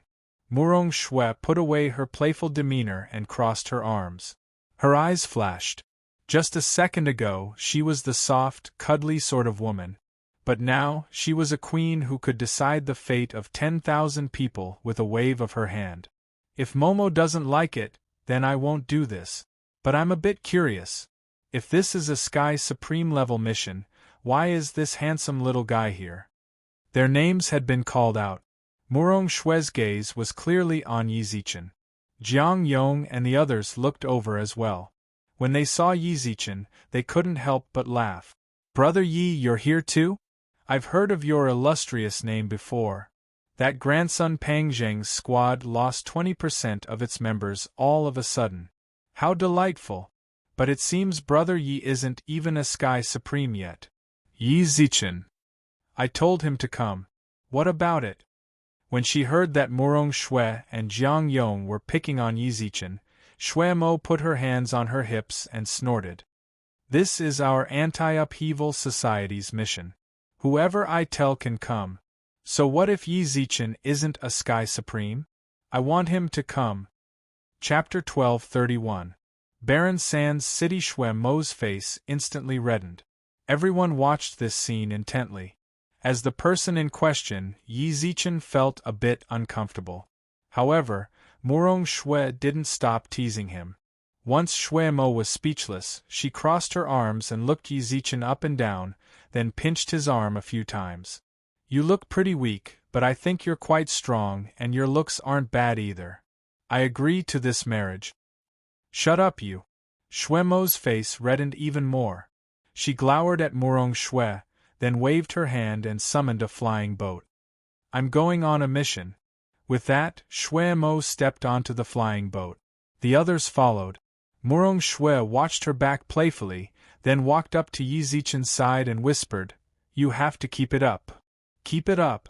Baron San's city was located to the south of the northern Divine Mountain. Here, it was rare to see even the slightest hint of greenery. Everything within a radius of 10 million kilometers was a desert. Yi Zichen had also witnessed the power of a divine auxiliary artifact. It should have taken them 3 days to get there, but with the help of the boat, it took them less than half a day to reach Baron San's city's territory. We're here. Piloting the airship required a large amount of divine power. When they reached Baron San's city's territory, Jiang Yong stopped replenishing the ship's divine power. Wiping the sweat from his brow, he took out a pill to replenish his divine power. The other people on the airboat also came to the edge of the airboat and looked down at the barren sands city silently. In the sky above the city, there was a faint purple color visible to the naked eye. There was also quite a bit of purple mist gathering above the city. How many people have died here? The Appearance Association's two blossoms couldn't help but ask. Murong Shui, who'd been teasing Shuemo this entire time, had a grave look in her eyes. She crossed her arms and ordered the flying boat to circle around Barren Sands City a few times. Jiang Yong, who'd recovered about 70% of his divine power, walked over. He stared at the purple mist above the city and frowned. I'm afraid over 1 million people have died here. Otherwise, the aura of death wouldn't be so thick. The bounty mission says that more than a dozen tribes near Barren Sands City died in a single night. Ba Huang City has sent out elite troops to investigate, but to no avail. This time, we're going to ask Tong Tian Academy for help. Shuemo narrowed her eyes at the city below, then glanced at Chen Guangfa.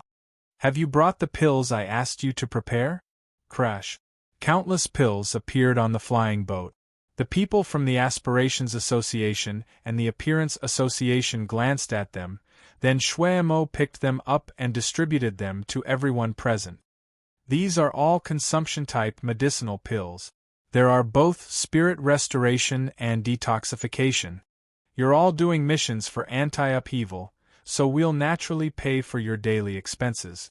Shuemo said as she distributed the pills to everyone. No matter what happened down there, our purpose here is to investigate.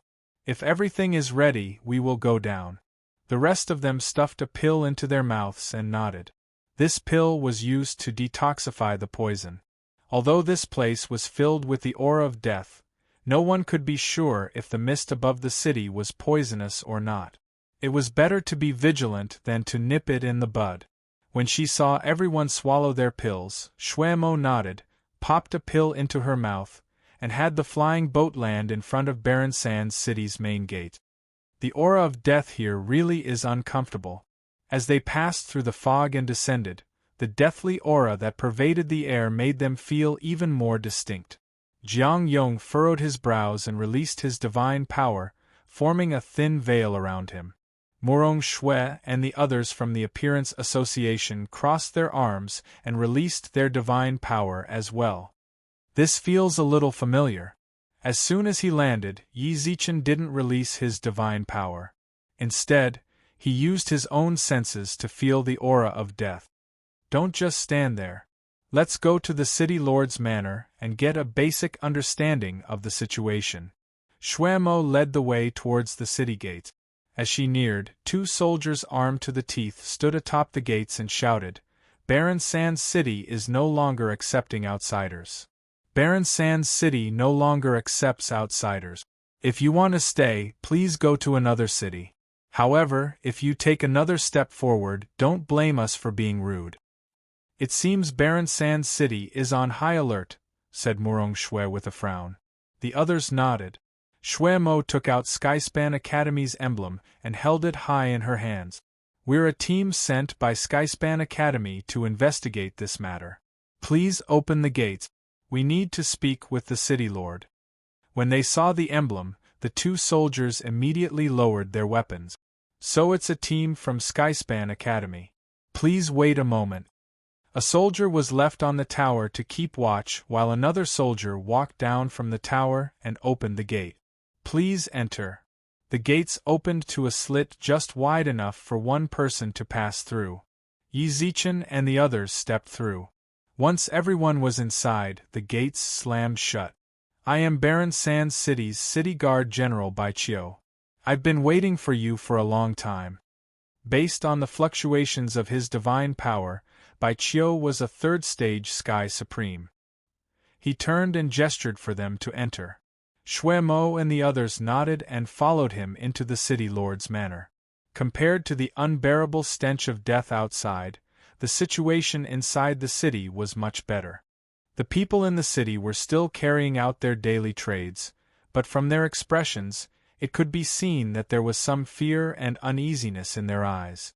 "The situation inside the city seems much better than outside," said Shwemo. "That's right.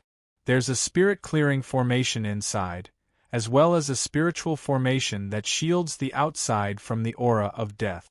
That's why things look much better inside the city than outside." Baichio nodded. As they chatted, they arrived at the city lord's manor. "Everyone, this is the city lord's manor. The steward is already waiting inside.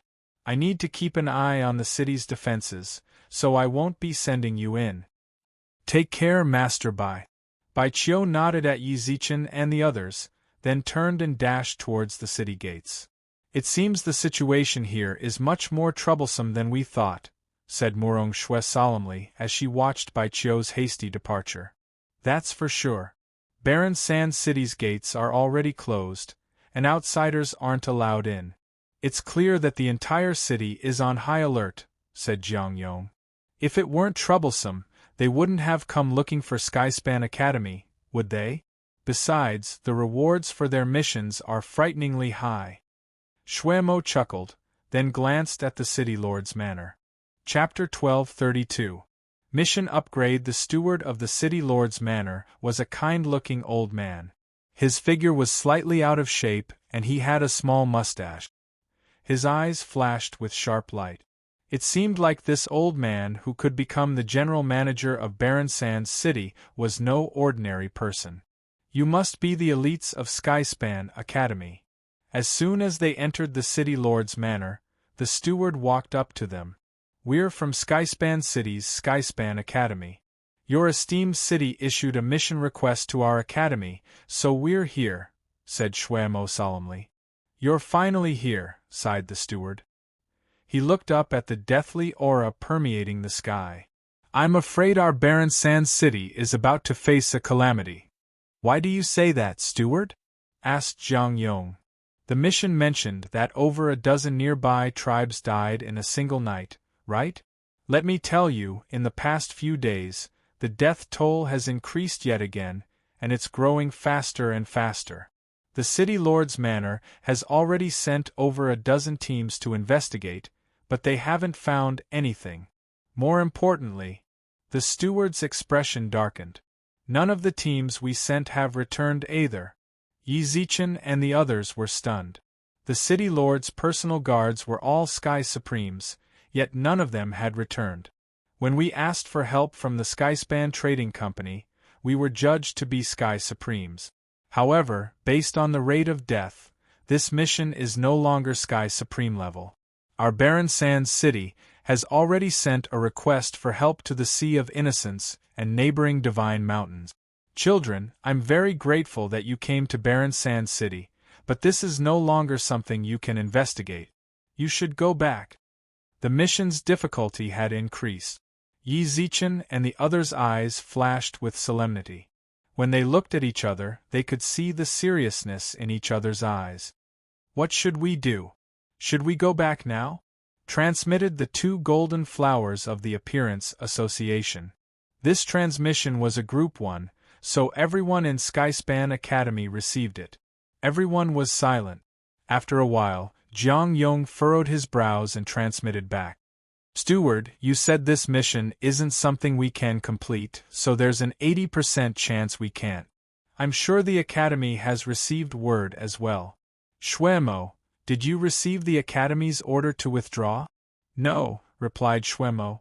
When the steward said that the level of the mission had increased, she looked at the communication device and did not receive any news from the Academy. "Are we leaving or not?" Li Hu asked. Shwemo was the one who accepted the mission, and we were hired by Shwemo. We've decided to leave it to her. If she wants to leave, then she'll leave. If she wants to continue, then our Appearance Association can continue. Murong Shui made her decision. Everyone looked at Shwemo. She bit her lip and said nothing. In the end, she looked at Yi Zichen. "Yi Zichen, what do you think?" The people of the Appearance Association and the Ascendant Pill Association never thought that the decision would fall into the hands of the only person who wasn't a heavenly supreme. Yi Zichen knit his brows. In truth, he'd been mulling things over. The steward of Barren Sands City wouldn't lie to them, and Skyspan Academy would definitely receive word that their missions had been upgraded. The Academy hadn't recalled the mission, nor had they given them any instructions to return. There was no way the Academy would let the outstanding students they'd nurtured die for no reason. It was highly likely that the Academy had determined that they were qualified to complete the mission. After a brief moment of hesitation, Yi Zichen voiced his thoughts. With that, Jiang Yong nodded. I think Brother Ye's right. There's no way the Academy would let us die for no reason. Since they haven't given us any instructions, they must be absolutely certain that we can complete the mission. Or perhaps they've already sent people to protect us in secret. Please don't repeat little Brother Ye's words, all right? Murong Shui rolled her eyes. That only makes you seem brainless, but I agree with little Brother Ye's analysis. In that case, let's continue with the mission. After the Appearance Association and the Aspiration Pill Association responded, Shui Mo made the final decision. Of course, if you want to withdraw from the mission, you can do so now. No one will think you're a coward. No matter what, this mission isn't just for Sky Supremes. We'll listen to you, big sis, said the Appearance Association's Golden Flower. Pan Xing didn't reply, but his resolute gaze made it clear what he wanted to say.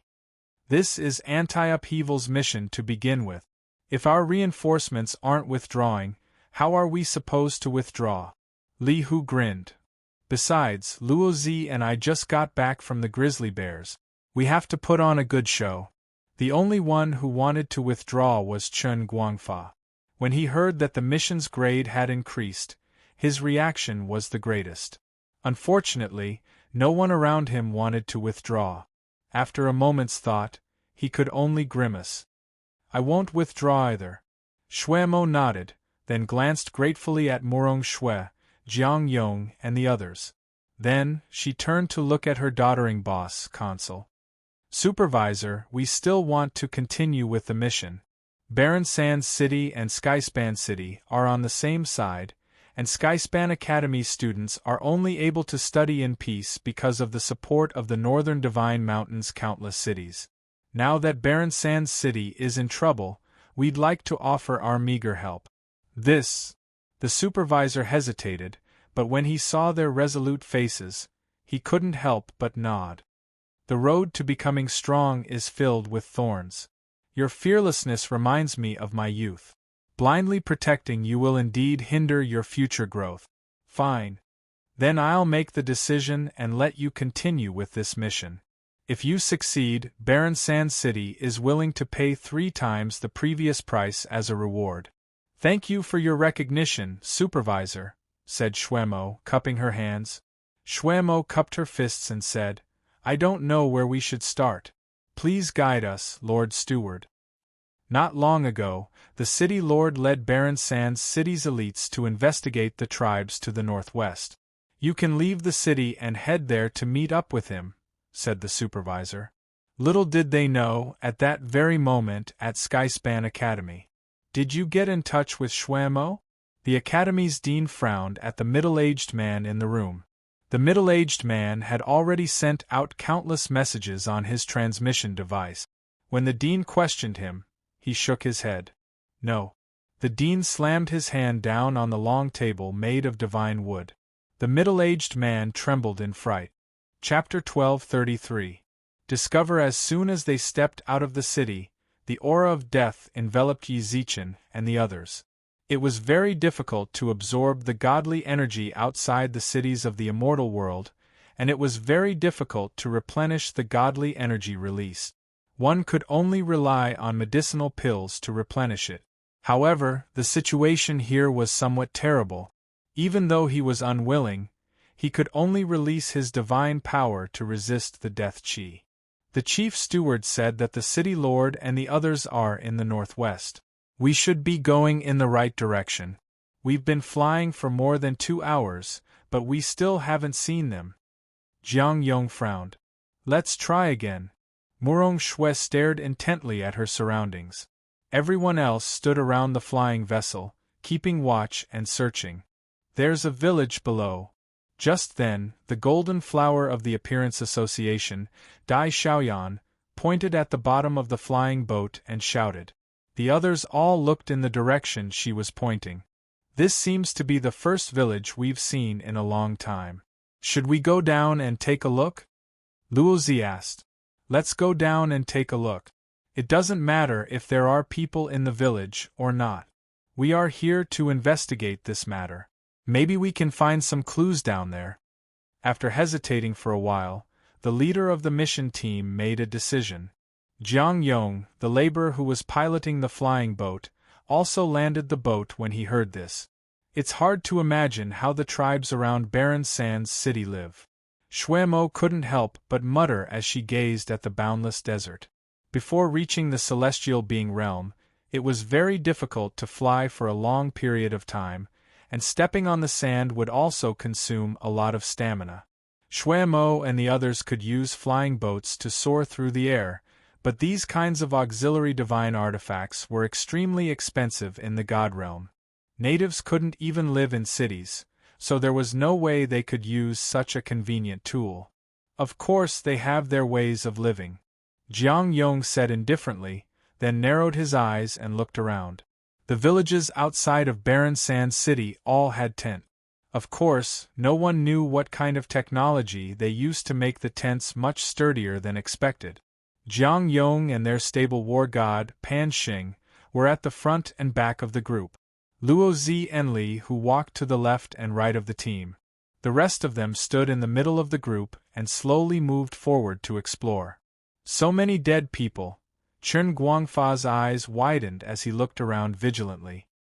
His body was clearly the strongest in the group, but his nervous expression showed that he was even more afraid than the beauties from the Appearance Association.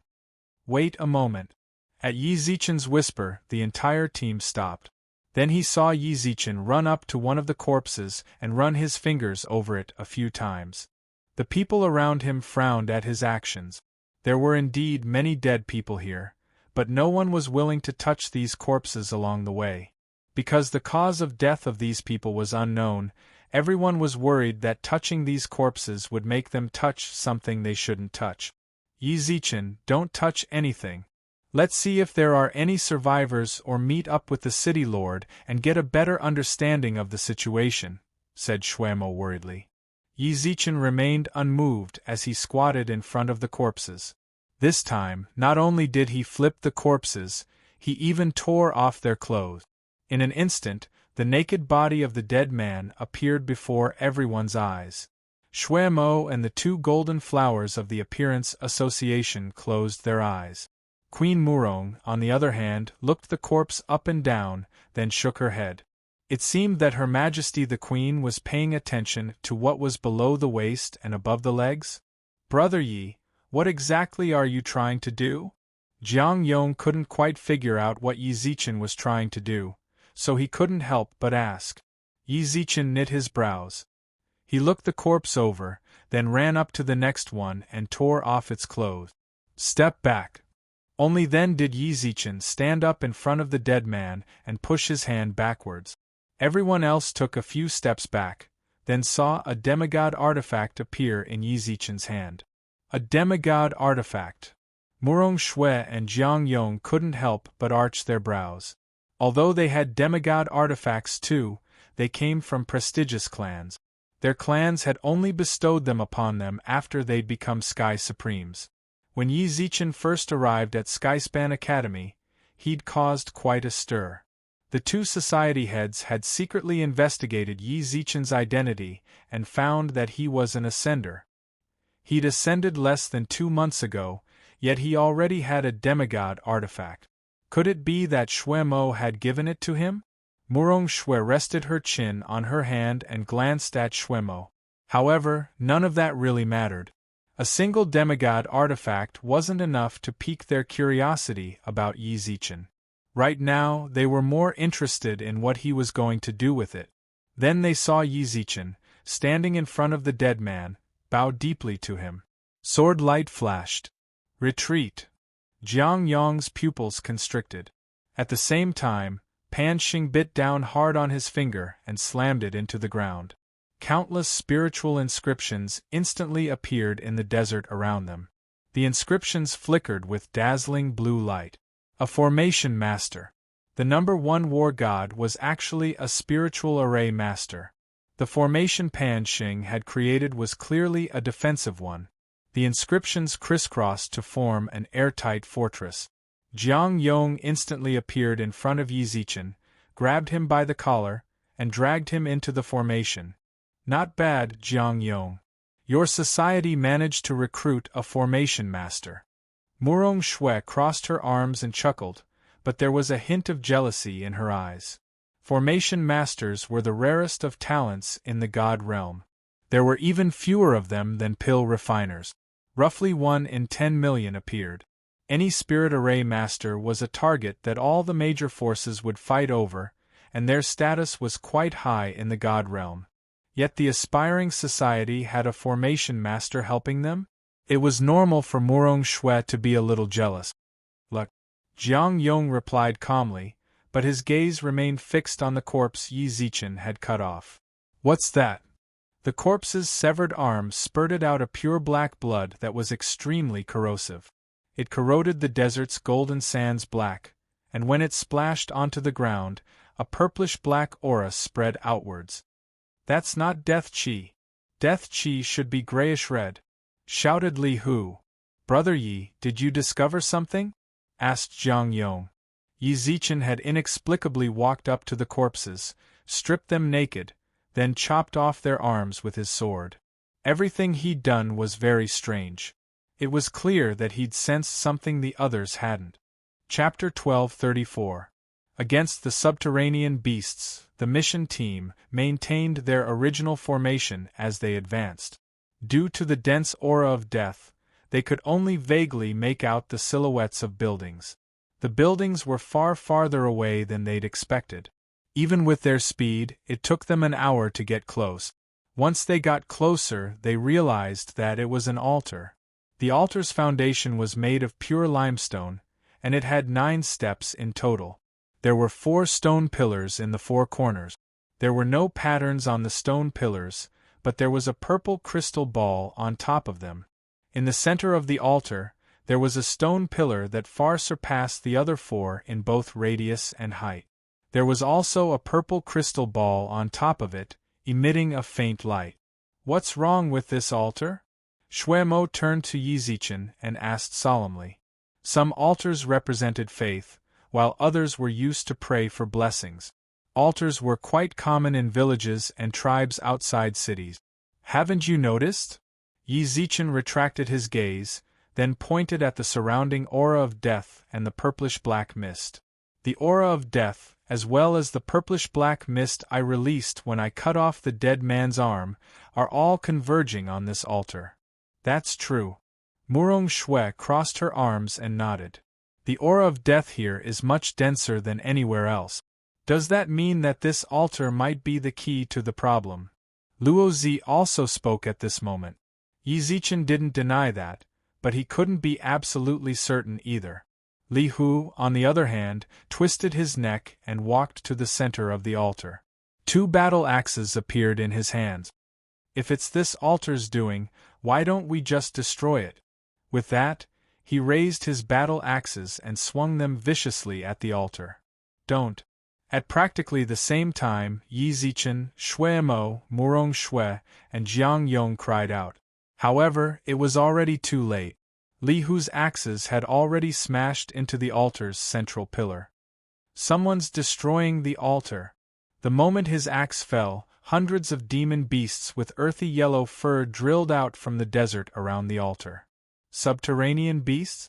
Aren't they a race that lives in the south of the Yao world? Why would they appear here? The Golden Flower Sisters of the Appearance Association asked in unison. Isn't it obvious? The subterranean beasts of the Yao race have appeared outside Barren Sand City, and in such a sensitive location at that. I'm afraid they have something to do with the incident in Barren Sand City, snorted Luozi. You're really ugly. Murong Shui's expression was one of disgust. What's going on? Only then did Li Hu realize what was going on. He stared blankly at the subterranean beasts that were slowly gathering toward them. Isn't it all your fault? Luo Ziquang rolled his eyes. Subterranean beasts are a low-level divine beast clan of the demon race.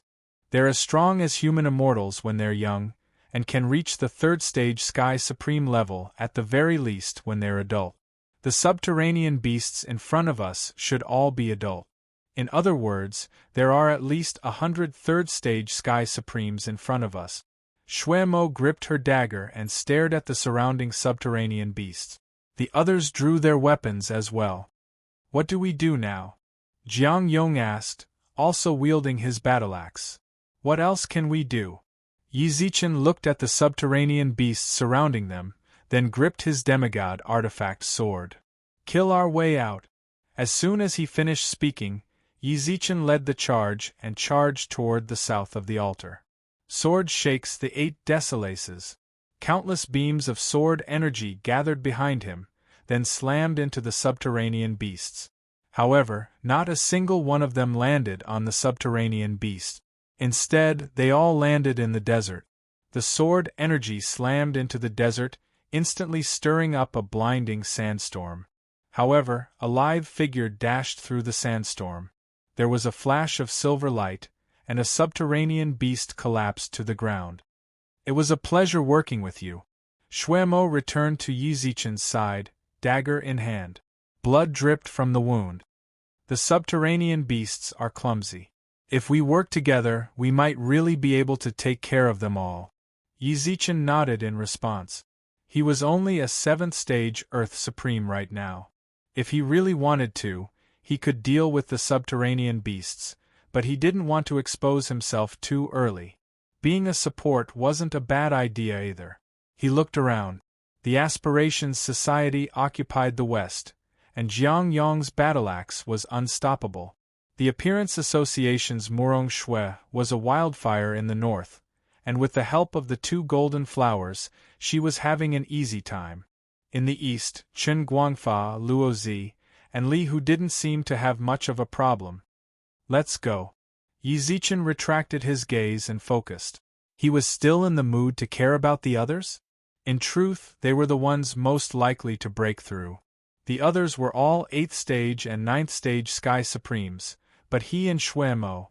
One was a 7th stage Earth Supreme, while the other had just become a Sky Supreme. After 6 hours of fierce fighting, the subterranean beasts were practically wiped out. In truth, everyone else was having an easy time. Only Yi Zichen and Shui Mo were having a bit of a hard time. Fortunately, as soon as they finished off the remaining subterranean beasts, they hurried over to help. You little bastard, go report to the river Styx. With a furious roar, Jiang Yong cleaved the last subterranean beast in 2. Bright red blood splashed onto his face, instantly turning him into a bloodied man. I'm starting to dislike you more and more. Murong Shui crossed her arms and shook her head.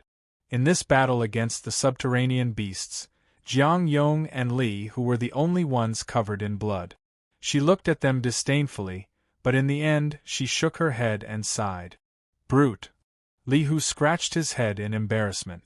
He couldn't argue back. If he hadn't rashly tried to destroy the altar, this wouldn't have happened. Jiang Yong, still soaked in blood, laughed heartily, wiped the blood from his face, and waved his axe. That's a real man. His words were obviously directed at Murong Shui, but all she got in return was an eye roll. However, she pulled a piece of cloth from her spatial ring and tossed it at Jiang Yong. Hurry up and wipe yourself. You're so dirty. Yi Zichen and the others could tell that there was definitely something going on between the two of them. No one paid any attention to their flirting.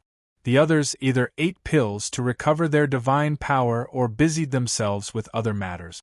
Jiang Yong grinned and wiped his face and arms a few times, just as he was about to place the cloth in his spatial ring. Chapter 1235. The 2 brutes fainted. Although Jiang Yong's fall to the ground was very soft, the sound still reached everyone's ears. Murong Shui was practically the first to rush to his side. Ignoring the blood on his body, she frantically hugged him. Jiang Yong, Jiang Yong. The others all jumped in fright, but misfortune never came alone. Not long after Jiang Yong collapsed, Li Hu's vision also went black. He instinctively reached out to grab Luozi, but he missed and fell to the ground. Oil Li! Luozi, who was just about to rush to Jiang Yong's side, cried out involuntarily.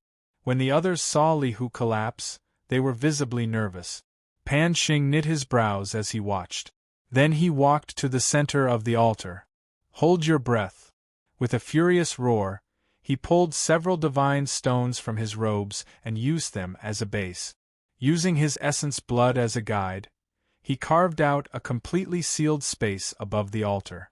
Inside this spiritual formation, the death chi and the purple mist were constantly being repelled outwards. Is this mist poisonous? Didn't we already take antidote pills on our way here? The golden flowers of the Appearance Association frowned in confusion.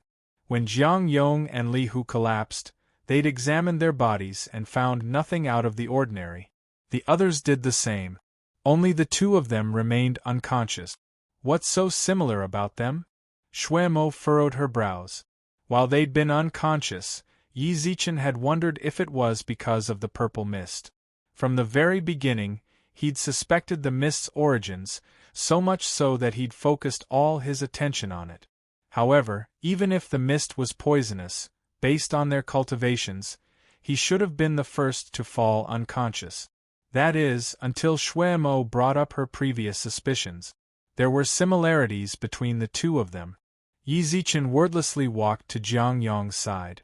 Murong Xue was already nervous to the extreme. She poured all of her divine power into Jiang Yong's body, but his eyes remained shut and he showed no signs of waking up. Yi Zichen swiped his finger across Jiang Yong's blood. After carefully examining it, his pupils constricted, and he hurried to Li Hu's side. As expected, when he saw the blood on their bodies, Yi Zichen nodded in understanding. Did you discover something again? When Xuemo heard this, she hurried over. Murong Xue and the others stared at him nervously. Yi Zichen nodded at them, then took out 2 pills and stuffed them into Jiang Yong and Li Hu's mouth. Just let them lie there. Don't instill any more divine power into them. They should wake up in no time. Murong Xue and Luozi didn't suspect anything. They hurriedly found a comfortable spot for Jiang Yong and Li Hu to lie down. However, they did not leave. They sat next to the two of them without moving an inch. What did you just give them? Asked Xuemo. It's just a normal pill, what else could it be? Yi Zichen shrugged. What's going on with them? Why did they suddenly fall unconscious while the others seem fine? Asked Xuemo in confusion. Yi Zichen arched his brows, then glanced at Jiang Yong and Li Hu. Let's wait until they wake up. As soon as he finished speaking, he took out several more pills and placed them in Xuemo's hands. Distribute these pills to everyone. The antidotes you brought aren't enough for the current situation. Xuemo pursed her lips and nodded. She took the pills and looked at Yi Zichen. Thank you. Her gratitude came from the bottom of her heart.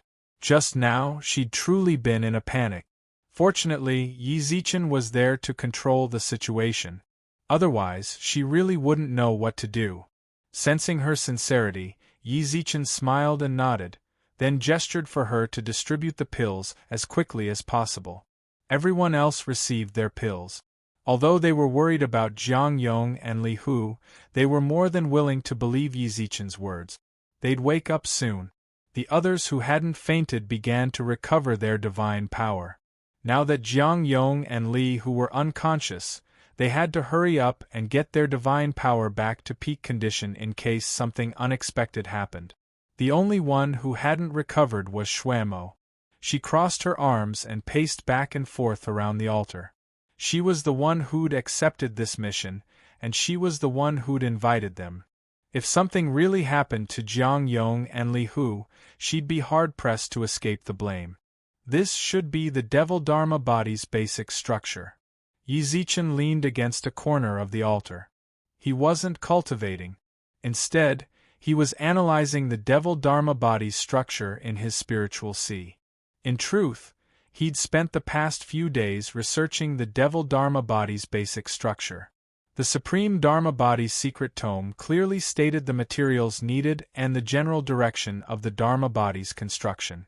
However, the construction method wasn't set in stone. Any successful Dharma body would fail countless times, because it needed to be perfected over time. However, Yi Zichen couldn't afford to fail.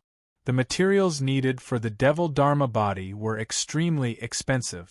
Even with the Yao ceiling pagoda, it was difficult to gather them all. He had to succeed on the first try.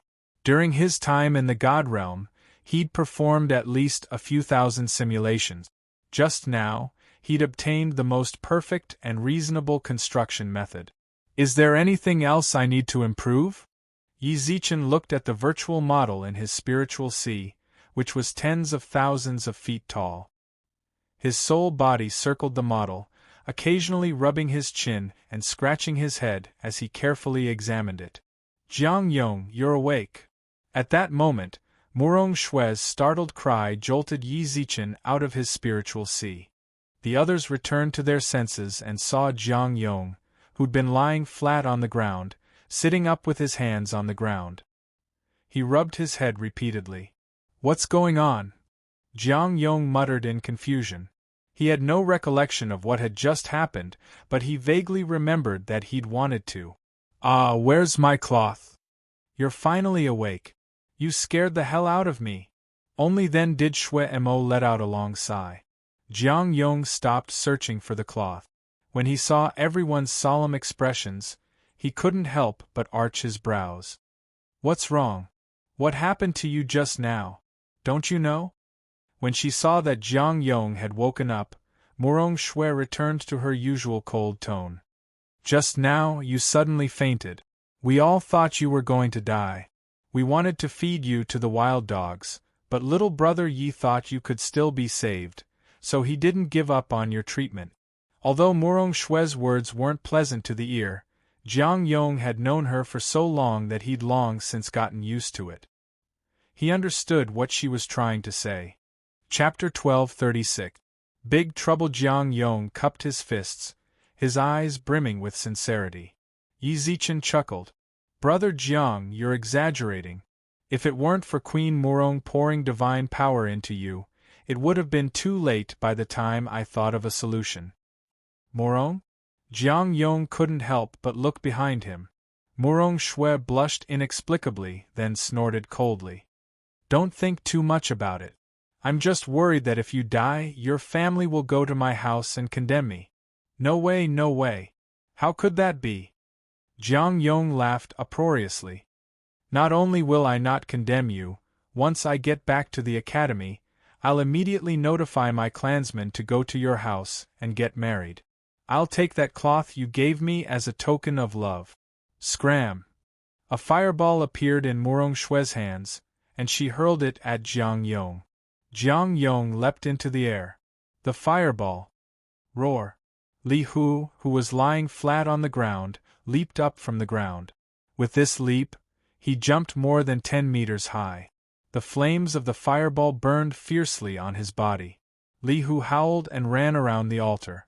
Murong Shui covered her mouth in shock. She never would have guessed that a fireball would land on him. Water, water, water! Everyone hurried to extinguish the flames. Yi Zichen sighed helplessly, then waved his hand, condensed a cannon of water, and blasted it at Li Hu. The fire went out. Li Hu froze in place, soaked like a drowned rat. However, the fire had already burned away his few remaining hairs, and his clothes were almost all gone. When he got closer, he could even smell the faint scent of roasted meat. Who the hell did this? After a brief moment of silence, Li Hu was like a cat whose tail had been stepped on. He exploded. It was me. Murong Shui walked out calmly. When he saw that it was Queen Murong, Li Hu's aura instantly shriveled. So it was you. Don't worry, it was a good fire, a good fire. The sharp contrast left the onlookers dumbfounded. They couldn't help but think, this guy really has no limit. Murong Shui covered her mouth and giggled. She looked at Li Hu's pitiful expression and bowed. I'm sorry I accidentally burned you. I sincerely apologize to you. Hey, it's just a small matter. Li Hu laughed dryly and scratched his head. Murong Shui glanced at his private parts in confusion and said, Since it's just a small matter, how long are you going to play hoodlum for? Don't think you can do whatever you want just because you're rich. Don't you see that even the little golden flower of our association doesn't dare to look at you? Only then did Li Hu realize that he was naked down there. No wonder he felt a gust of wind when he was talking just now. Blushing, he covered his crotch and ran off to the side to change his clothes. Murong Shui glanced at Jiang Yong again. What are you looking at? I'm much richer than him. Murong Shui responded coolly with an "oh," then ignored him. Jiang Yong felt utterly humiliated. Sooner or later, I'll show you just how powerful I am. Jiang Yong gritted his teeth. Yi Zichen borrowed a new set of clothes from Luo Zi and changed into them, then gathered at the center of the altar once more. Pan Xing, remove the spiritual formation, said Yi Zichen. Pan Xing revealed a look of confusion. Yi Zichen pointed at the fog outside, which had already turned black. The deathly aura and mist will eventually converge here. We've set up the spirit formation here to block the altar from absorbing the deathly aura and mist, but it can't stop the deathly aura and mist from converging here. Look at the situation outside the formation. Because so much energy has gathered, the mist and death energy have become even denser. If this continues, we won't be able to leave. But isn't the mist poisonous? Didn't Shui Mo just give you an antidote? With that pill's protection, there won't be any problems. Pan Xing glanced at Jiang Yong. When he saw his society head nod, he spoke up. Hold your breath. Everyone held their breath. At that moment, Pan Xing removed the formation. Without the obstruction of the spirit formation, the deathly aura and mist that had piled up outside the altar frantically gathered into the few stone pillars on the altar. Perhaps because there was too much of it, a few whirlpools appeared around the stone pillars. Given our current strength, it'll be difficult to destroy this altar. What should we do? Do we continue investigating, or do we return to the academy? Jiang Yong looked solemnly at the whirlpools overhead and frowned. It's not that I want to retreat, but I really don't think we can continue investigating this place. In truth, we've already investigated this thoroughly, said Yi Zichen with a chuckle. Everyone else looked towards him in confusion. Yi Zichen also squinted his eyes, which shone with a faint light. If my deductions are correct, the deaths here have something to do with the demons. Why do you say that? Asked Shui Mo. I don't know about you, but I've dealt with the demons many times. Everything I know about them is engraved in my bones. Yi Zichen's eyes flashed with cold light as he pointed at the purple mist overhead. When I first got here, I sensed something familiar about this purple mist. Now I can confirm that this fog is actually miasma, a poisonous gas that only the abyssals of the demon race would release. Also, why did Jiang Yong and Li Hu fall unconscious while the others didn't? The only thing they had in common was that they both had vast amounts of subterranean beast blood on them. The pills I gave you, Jiang Yong, and the others all helped expel the miasma. When they thought back to the situation, it was just as Yi Zichen had said.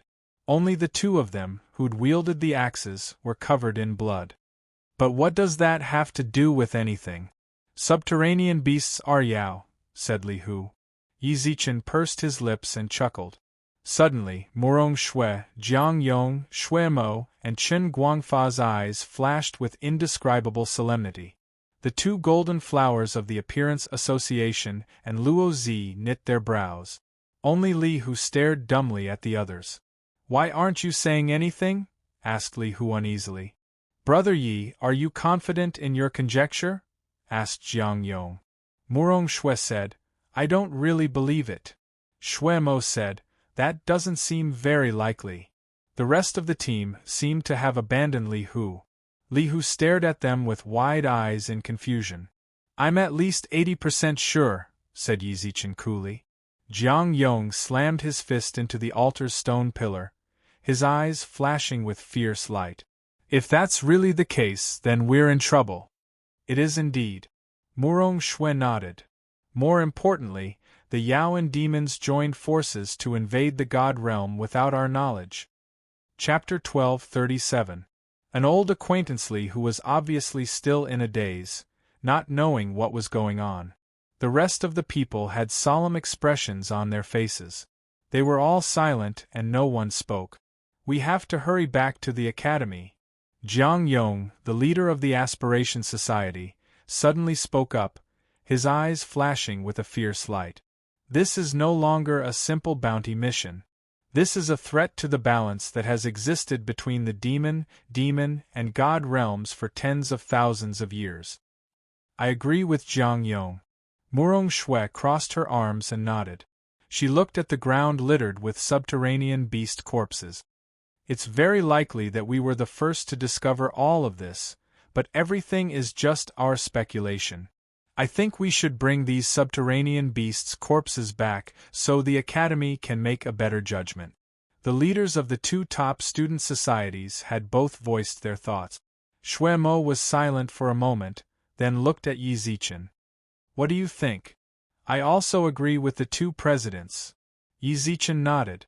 Pan Xing, Luo Zi, and the two golden flowers of the Appearance Association immediately went to collect the subterranean beast's corpse. Li Hu looked at everything with a blank expression. To be honest, he still did not understand what they were talking about. This group of demons, have they forgotten who it was who went to save them from the disaster when their world was about to be destroyed?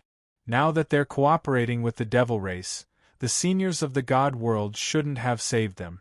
Jiang Yong's fists were tightly clenched, and an uncontrollable rage burned in his eyes. Don't say that. At that moment, Yi Zichen patted his shoulder, then took out a box of cigarettes. Do you want one? What is this? Jiang Yong had obviously never seen a cigarette before. He instinctively accepted it. Yi Zichen put a cigarette in his mouth, then ignited it with a spark of flame. Actually, as far as I know, the demon realm is divided. It's not that the entire demon realm wants to be enemies with the God realm. These extremists are only a small part of it. He had learned all this from Little White. Their tribe had split up. It was just that he wasn't very clear about the extent of the split and how much of the anti-God race demon race occupied. Jiang Yong copied Yi Zichen's example and took a puff. As for what Yi Zichen had just told him, he committed it to memory, but didn't ask where it came from. This was the most basic of politeness. Everyone had their own secret. Yi Zichen had it, and so did Jiang Yong. Guild leader, put them away. In the time it took to smoke a cigarette, the two golden flowers of the Appearance Association and Pan Xing returned to the altar. The corpses of the subterranean beasts outside the altar were all cleaned up.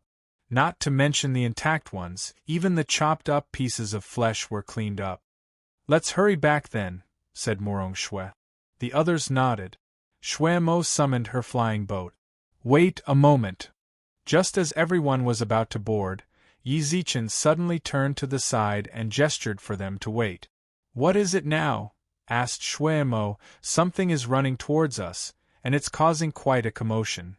Yi Zichen squinted his eyes and said, while the others listened intently. Up ahead. Li Hu, who'd been drifting about aimlessly, suddenly pointed ahead and shouted.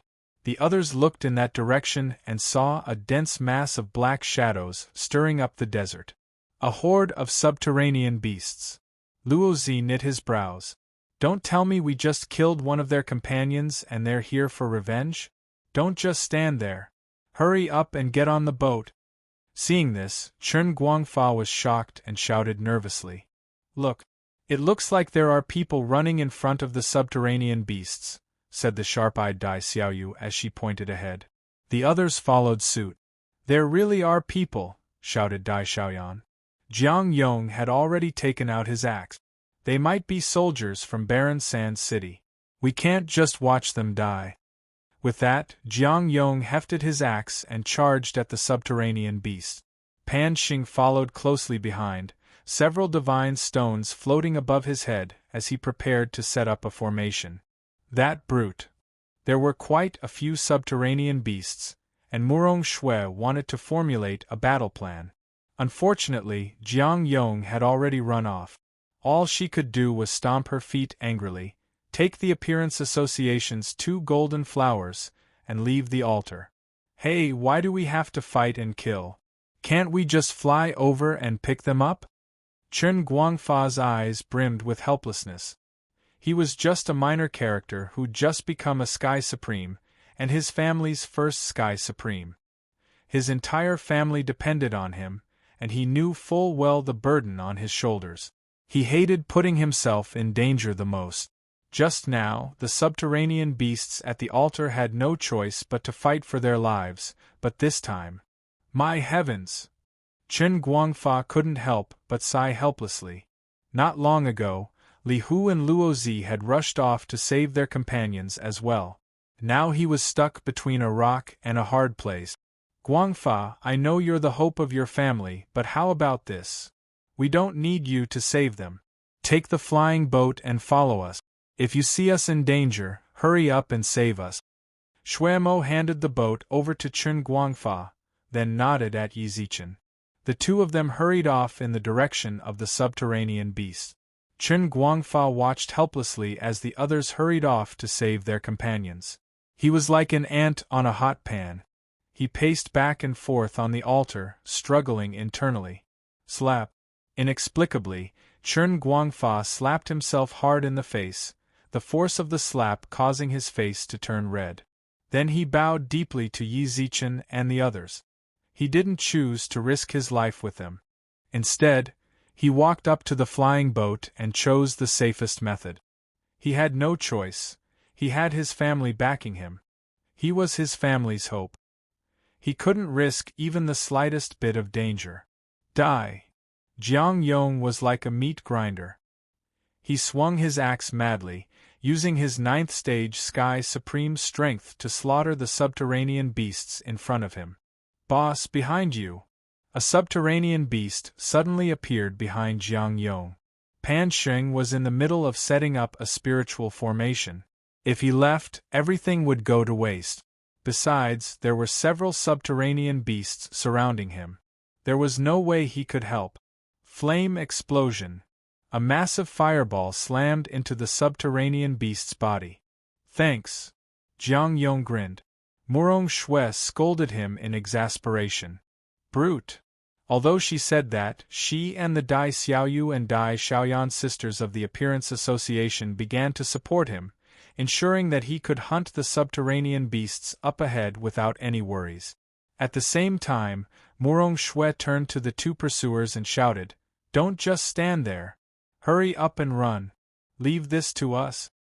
The 2 pursuers nodded gratefully and dashed forward. However, they just so happened to run into Yi Zichen and Shuemo, who'd come to their aid. The instant they met, both the 2 fleeing cultivators and Yi Zichen, who was rushing over to help, inexplicably stopped in their tracks. When their gazes met, the 2 pursuers' eyes were filled with astonishment. Brother Yi! Yi Zichen gulped in astonishment when he heard this doubtful, unconfident voice. Chapter 1238. A barbarian to think they'd run into old acquaintances here. Both the Jade Emperor and Yi Zichen couldn't hide their astonishment. But from the looks of it, no one would have guessed that the 2 great emperors who'd once dominated the underworld and heavenly court were in such dire straits. The Jade Emperor's shoulder and leg were covered in visible wounds, and the great sacred emperor equaling heavens wasn't much better off. If nothing unexpected happened. You're the ones the subterranean beasts chased after you? Yi Zichen arched his brows. That's right. Are those fierce fellows your friends? Asked the Jade Emperor in bewilderment. You know them? Shuemo couldn't help but ask. Yi Zichen nodded. They're my friends from before I ascended. Go ahead and help them. Tell them they can retreat now. I'll wait for you here. All right. Shuemo nodded, raised her dagger, and hurried ahead. The 2 great emperors who once dominated the underworld and heavenly court seemed to be in quite a sorry state, said Yi Zichen, deliberately trying to lighten the mood. Don't try to hide it from us. What great emperors! Just call me by my real name. Friend Zhang, you can call me Zhang Byron, sighed the Jade Emperor.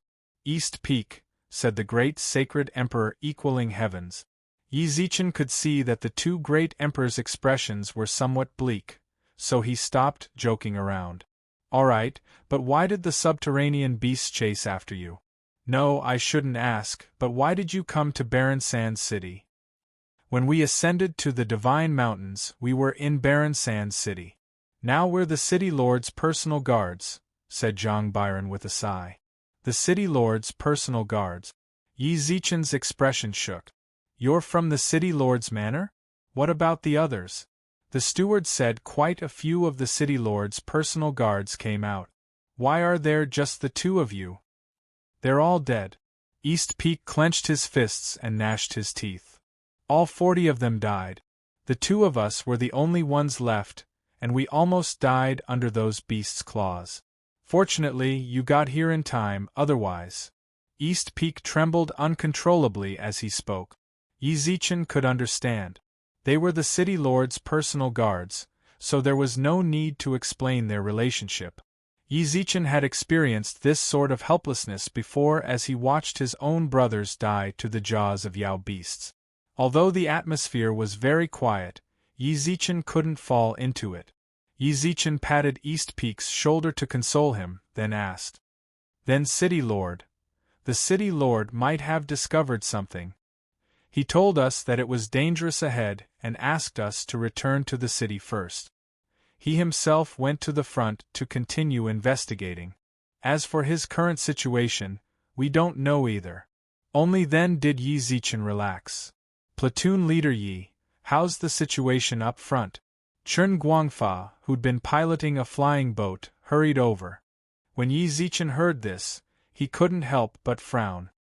He'd already told Shui Mo to tell them to hurry up and retreat, but they still hadn't returned after so long. He took out a few bottles of pills from the Yao Ceiling Pagoda, some for healing, some for recovering, and some for detoxifying. Yi Zichen shoved them all into Zhang Byron's hands. Take these elixirs, they can heal your injuries. Get on the flying boat first, I'll go ahead and see what's going on. All right. Be careful, said the Jade Emperor as he accepted the pills. Yi Zichen nodded at his two old friends, then frowned and hurried ahead. By the time Yi Zichen arrived, he saw Shui Mo instructing Li Hu and the others to charge inside. Why haven't you retreated yet? Murong Shui and the others are still inside. They've been surrounded by subterranean beasts, said Shui Mo worriedly. What? Yi Zichen's pupils constricted. When he saw how many subterranean beasts there were, he realized they were countless times more numerous than the ones they'd encountered at the altar. As far as the eye could see, there was no end in sight. Murong Shui and the others were surrounded.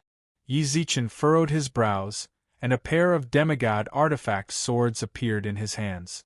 Kill your way in. Tear an opening and rescue them. F*CK, why are there so many? By now, Jiang Yong was completely surrounded. He'd lost count of how many subterranean beasts he'd killed with his axe, but there seemed to be no end to them. Boss, I can't hold on much longer either. Pan Xing was a man of few words, but this was a rare occasion for him to say something like this. Jiang Yong knit his brows and cursed at the subterranean beast. Kill them all. Even if we die here, we'll drag a few more down with us. Big Sister Shui, there are too many subterranean beasts. The Appearance Association's golden flower looked like she couldn't hold on any longer. Murong Shui, who controlled the waves of fire, frowned as she looked at the dense horde of subterranean beasts. She couldn't help but look in Jiang Yong's direction. He's just a brute.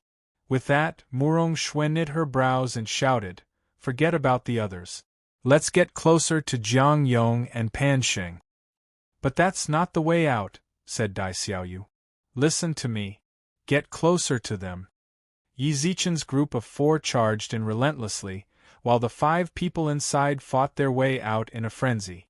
Even so, the people inside were outstanding even amongst Sky Supremes, and there were even people like Jiang Yong and Murong Shui. However, no matter how strong they were, 2 fists were no match for 4 hands. Under the never-ending onslaught of the subterranean beasts, their divine power was rapidly draining, making it difficult for them to maintain peak condition. Jiang Yong's body was covered in wounds. Pan Xing, who'd used his natal blood to set up a formation, was pale and teetering on the verge of collapse. Murong Shui, on the other hand, was madly pouring her divine power into waves of fire. Not even her soul-returning pills could keep up with her rate of consumption. The Appearance Association's 2 golden flowers were also expending a great deal of their divine power. Murong Shui, who'd been maintaining the waves of fire this entire time, couldn't replenish her divine power. Inexplicably, she took a few steps back. The subterranean beast seized this opportunity to leap into the air and swipe its razor-sharp claws at her. Humph! Jiang Yong appeared in front of Murong Shui out of nowhere. He used his body to block the attack, then turned around and viciously chopped down on the subterranean beast's neck with his battle axe. Die. After dealing with the subterranean beast, Jiang Yong worriedly turned around. Are you all right? Murong Shui looked at Jiang Yong's concerned expression, then looked at the bone-deep wound on his chest. Murong Shui's eyes reddened inexplicably. She wanted to cry, but she fought back her tears. Brute! It seems you're all right. Jiang Yong grinned and laughed. He turned around, hefted his battle axe, and took a few steps forward. Yao bastard, you want to kill us? Come on, your grandpa Jiang Yong is standing right here. Let's see which one of you can take another step forward. 1 man holds the pass, 10,000 can't get through. That was exactly what they were witnessing. Murong Shui stood behind him. When she saw this, she couldn't hold back her tears, either. Her reddened eyes flowed freely. Chapter 1239. How much longer would they have to hide? The 5 subterranean beasts were in grave danger, and Anti-Upheaval's 4 members were in a frenzy of bloodlust. The yellow sand outside Barren Sand's city had already turned to bloody sand, and a monstrous miasma enveloped Yi Zichen and the others. Thud! At that moment Li Hu, the vanguard, had been fighting for a long time. In a moment of carelessness, a subterranean beast's tail slammed into his back. In an instant, his sturdy body fell heavily on the desert in the distance like a small cannonball. As he fell to the ground, the other subterranean beasts around him also swiped at his vitals with their claws. Scram! There was a flash of silver light, and Luo Zi appeared in front of Li Hu, slicing off several of the subterranean beast's claws. Let's go. Luo Zi grabbed Li Hu's arm, then ignored the beasts and regrouped with Yi Zichen and Shuemo. Are you all right? Both of them saw Li Hu's injuries, but they were too far away and surrounded by subterranean beasts. They couldn't rush to his aid. Li Hu, whose back was lacerated, grinned. It's no big deal. Although he said that, the pain of swinging his axe made him grimace. We can't keep going on like this. Luo Zi handed Li Hu some healing pills, then looked at the horde of subterranean beasts. He couldn't help but frown. He didn't need to say anything, everyone knew what was going on.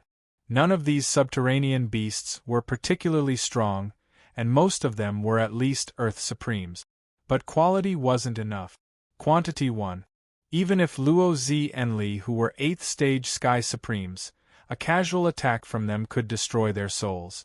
But 2 fists were no match for 4 hands. 1 couldn't beat 10, and 10 couldn't beat 100. Even a diviner would have a hard time fending them off. Furthermore, there had indeed been incidents in the God realm where Devis had died to beast swarms of Earth paragons. Retreat. After a moment's hesitation, Yi Zichen chose to retreat. Fighting for so long had drained their reserves of divine power. If they didn't replenish themselves, they might die here. We can't retreat. Shuemo furrowed her brows and roared. Murong Shui and the others are still inside. If we retreat now, what will happen to them? I know you're worried about them. Everyone here feels the same way. But as you can see, our rash attack is completely useless against this beast tide. Shuemo was worried, but so was Yi Zichen. Listen to me. Let's retreat first. If we delay any longer, we'll be trapped inside as well. When she saw the subterranean beasts surrounding them, Shuemo bit her lip and clenched her fists. Retreat. Luo Zi supported the severely injured Li Hu, and the four of them retreated from the beast tide in a triangular formation. How is it going inside? Chen Guangfa had been waiting outside for a long time. When he saw Yi Zichen and the others, he immediately asked, "What's up?" No one spoke. No one wanted to speak. After arriving at a safe location, Shuemo and the others sat on the ground, either healing their wounds or recovering their divine power. Yi Zichen, however, stared solemnly at the beast tied up ahead. He didn't know why, but even after fighting for so long, he was still brimming with divine power. In this sort of atmosphere, Chen Guangfa could guess that the situation wasn't good. He didn't want to annoy Shuemo and the others, so all he could do was do what he could. "Shuemo, did you send a message to the academy?" "I did." Shuemo rose to her feet, her expression dark. "But we still haven't heard anything from the academy." As soon as she finished speaking, she clenched her fists tightly, and a layer of ice formed on the desert beneath her feet. "What the hell are those guys doing?" From the way Shuemo addressed the academy's management, it was clear that she was no ordinary person. But now wasn't the time to bicker over her status. Right now, they had to figure out a way to save Jiang Yong and the others. "Guangfa, can you fly the ship over and let them up?" Chen Guangfa shook his head. "Subterranean beasts, don't be fooled by their underground prowess. In truth, they can fly in the air too. Subterranean beasts that have ascended to supremacy have intelligence. If we fly over, we'll definitely be attacked by them." "So there's something like that?" Yi Zichen arched his brows, but his fingers fidgeted with the ring on his finger. The way he saw it, there was absolutely no way out of this situation. No matter how much he racked his brains, he couldn't think of a way to help Jiang Yong and the others escape. The only thing he could think of right now was to release all the Sky Supreme Yao on the second floor of the Yao Ceiling Pagoda. Rumble! Suddenly, there was a massive explosion in the depths of the subterranean beast horde. Everyone looked in that direction and saw 5 giants, each 100 feet tall, appear. Martial sovereigns, fire women. Jiang Yong and Murong Shue's Dharma bodies. Luo Zi's shoulders trembled as he shouted. Activating their Dharma bodies right now is suicidal.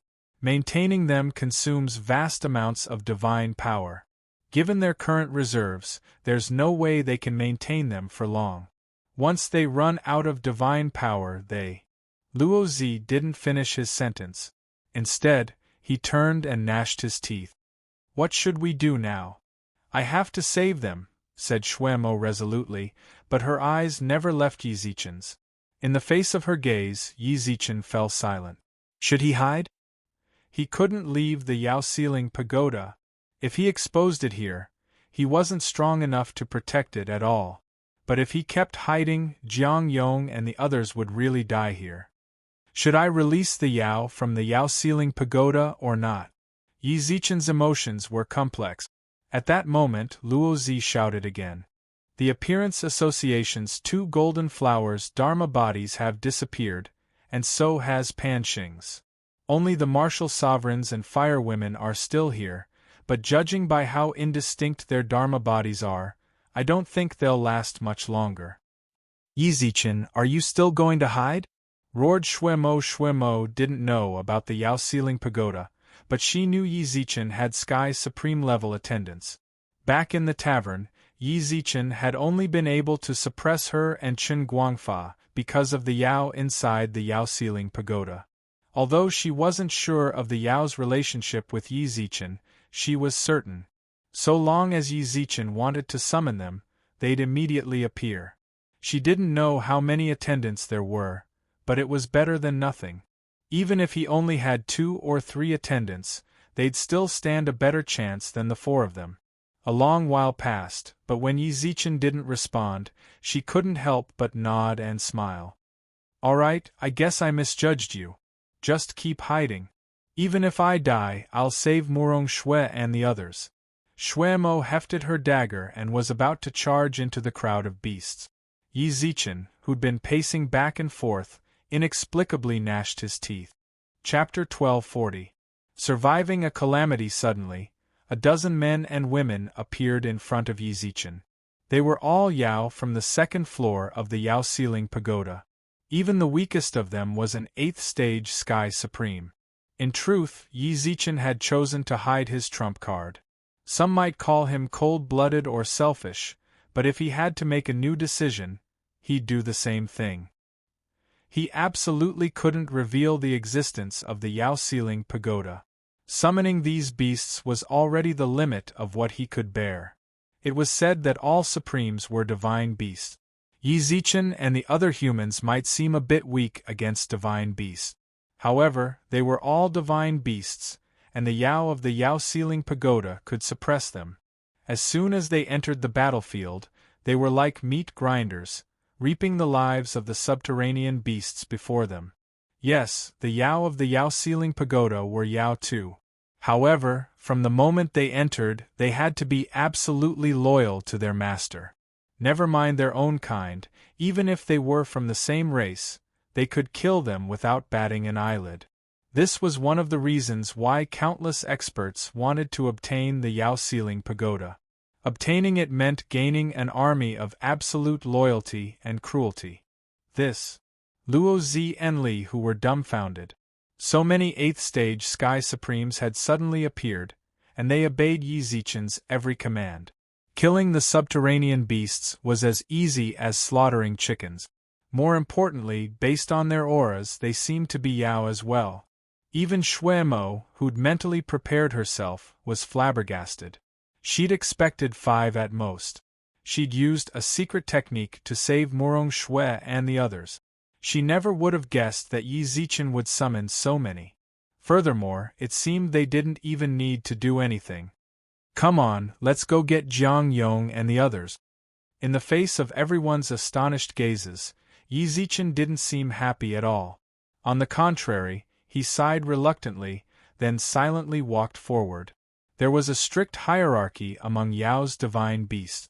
Low-level divine beasts had no choice but to obey high-level divine beasts.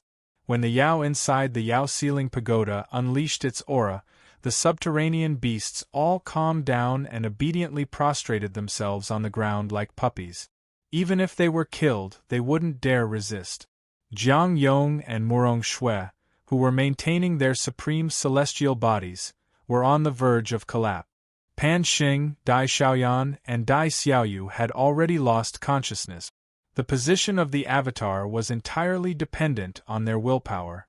But at that moment, they sensed several demonic auras that were much stronger than the subterranean beasts from before. Then they saw the demons killing the subterranean beasts. "What's going on?" Jiang Yong transmitted to Murong Shui. Murong Shui shook her head in confusion as well.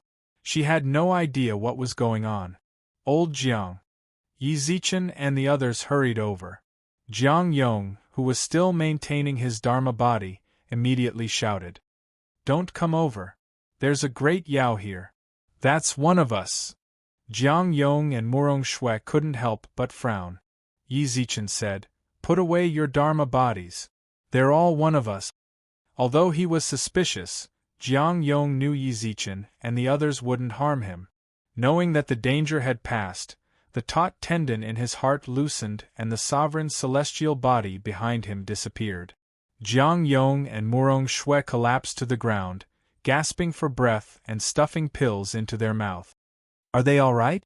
Yi Zichen walked up to Jiang Yong and glanced at Pan Xing and the others. Murong Shui smiled tiredly. "They've just overdrawn their divine power. They'll be fine after a few days of rest." "That's good."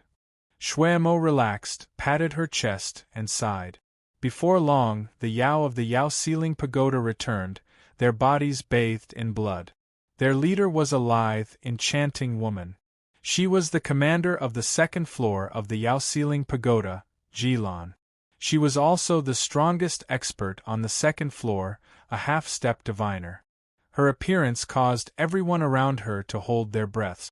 The pressure she exuded was simply too great. Even though they knew she was one of their own, they couldn't help but feel nervous. "Master, we've killed all of our targets," said Jilan respectfully. Yi Zichen nodded. "You've worked hard. You can all go back now." In the blink of an eye, the 10 or so Yao Yi Zichen had found all disappeared. "Brother Yi, this..." Even Jiang Yong couldn't help but want to ask about it. "This is my secret. Please keep it a secret for me. Don't let word of what happened today spread," said Yi Zichen. "All right, we absolutely won't speak of it." Jiang Yong smiled, and the others nodded in agreement.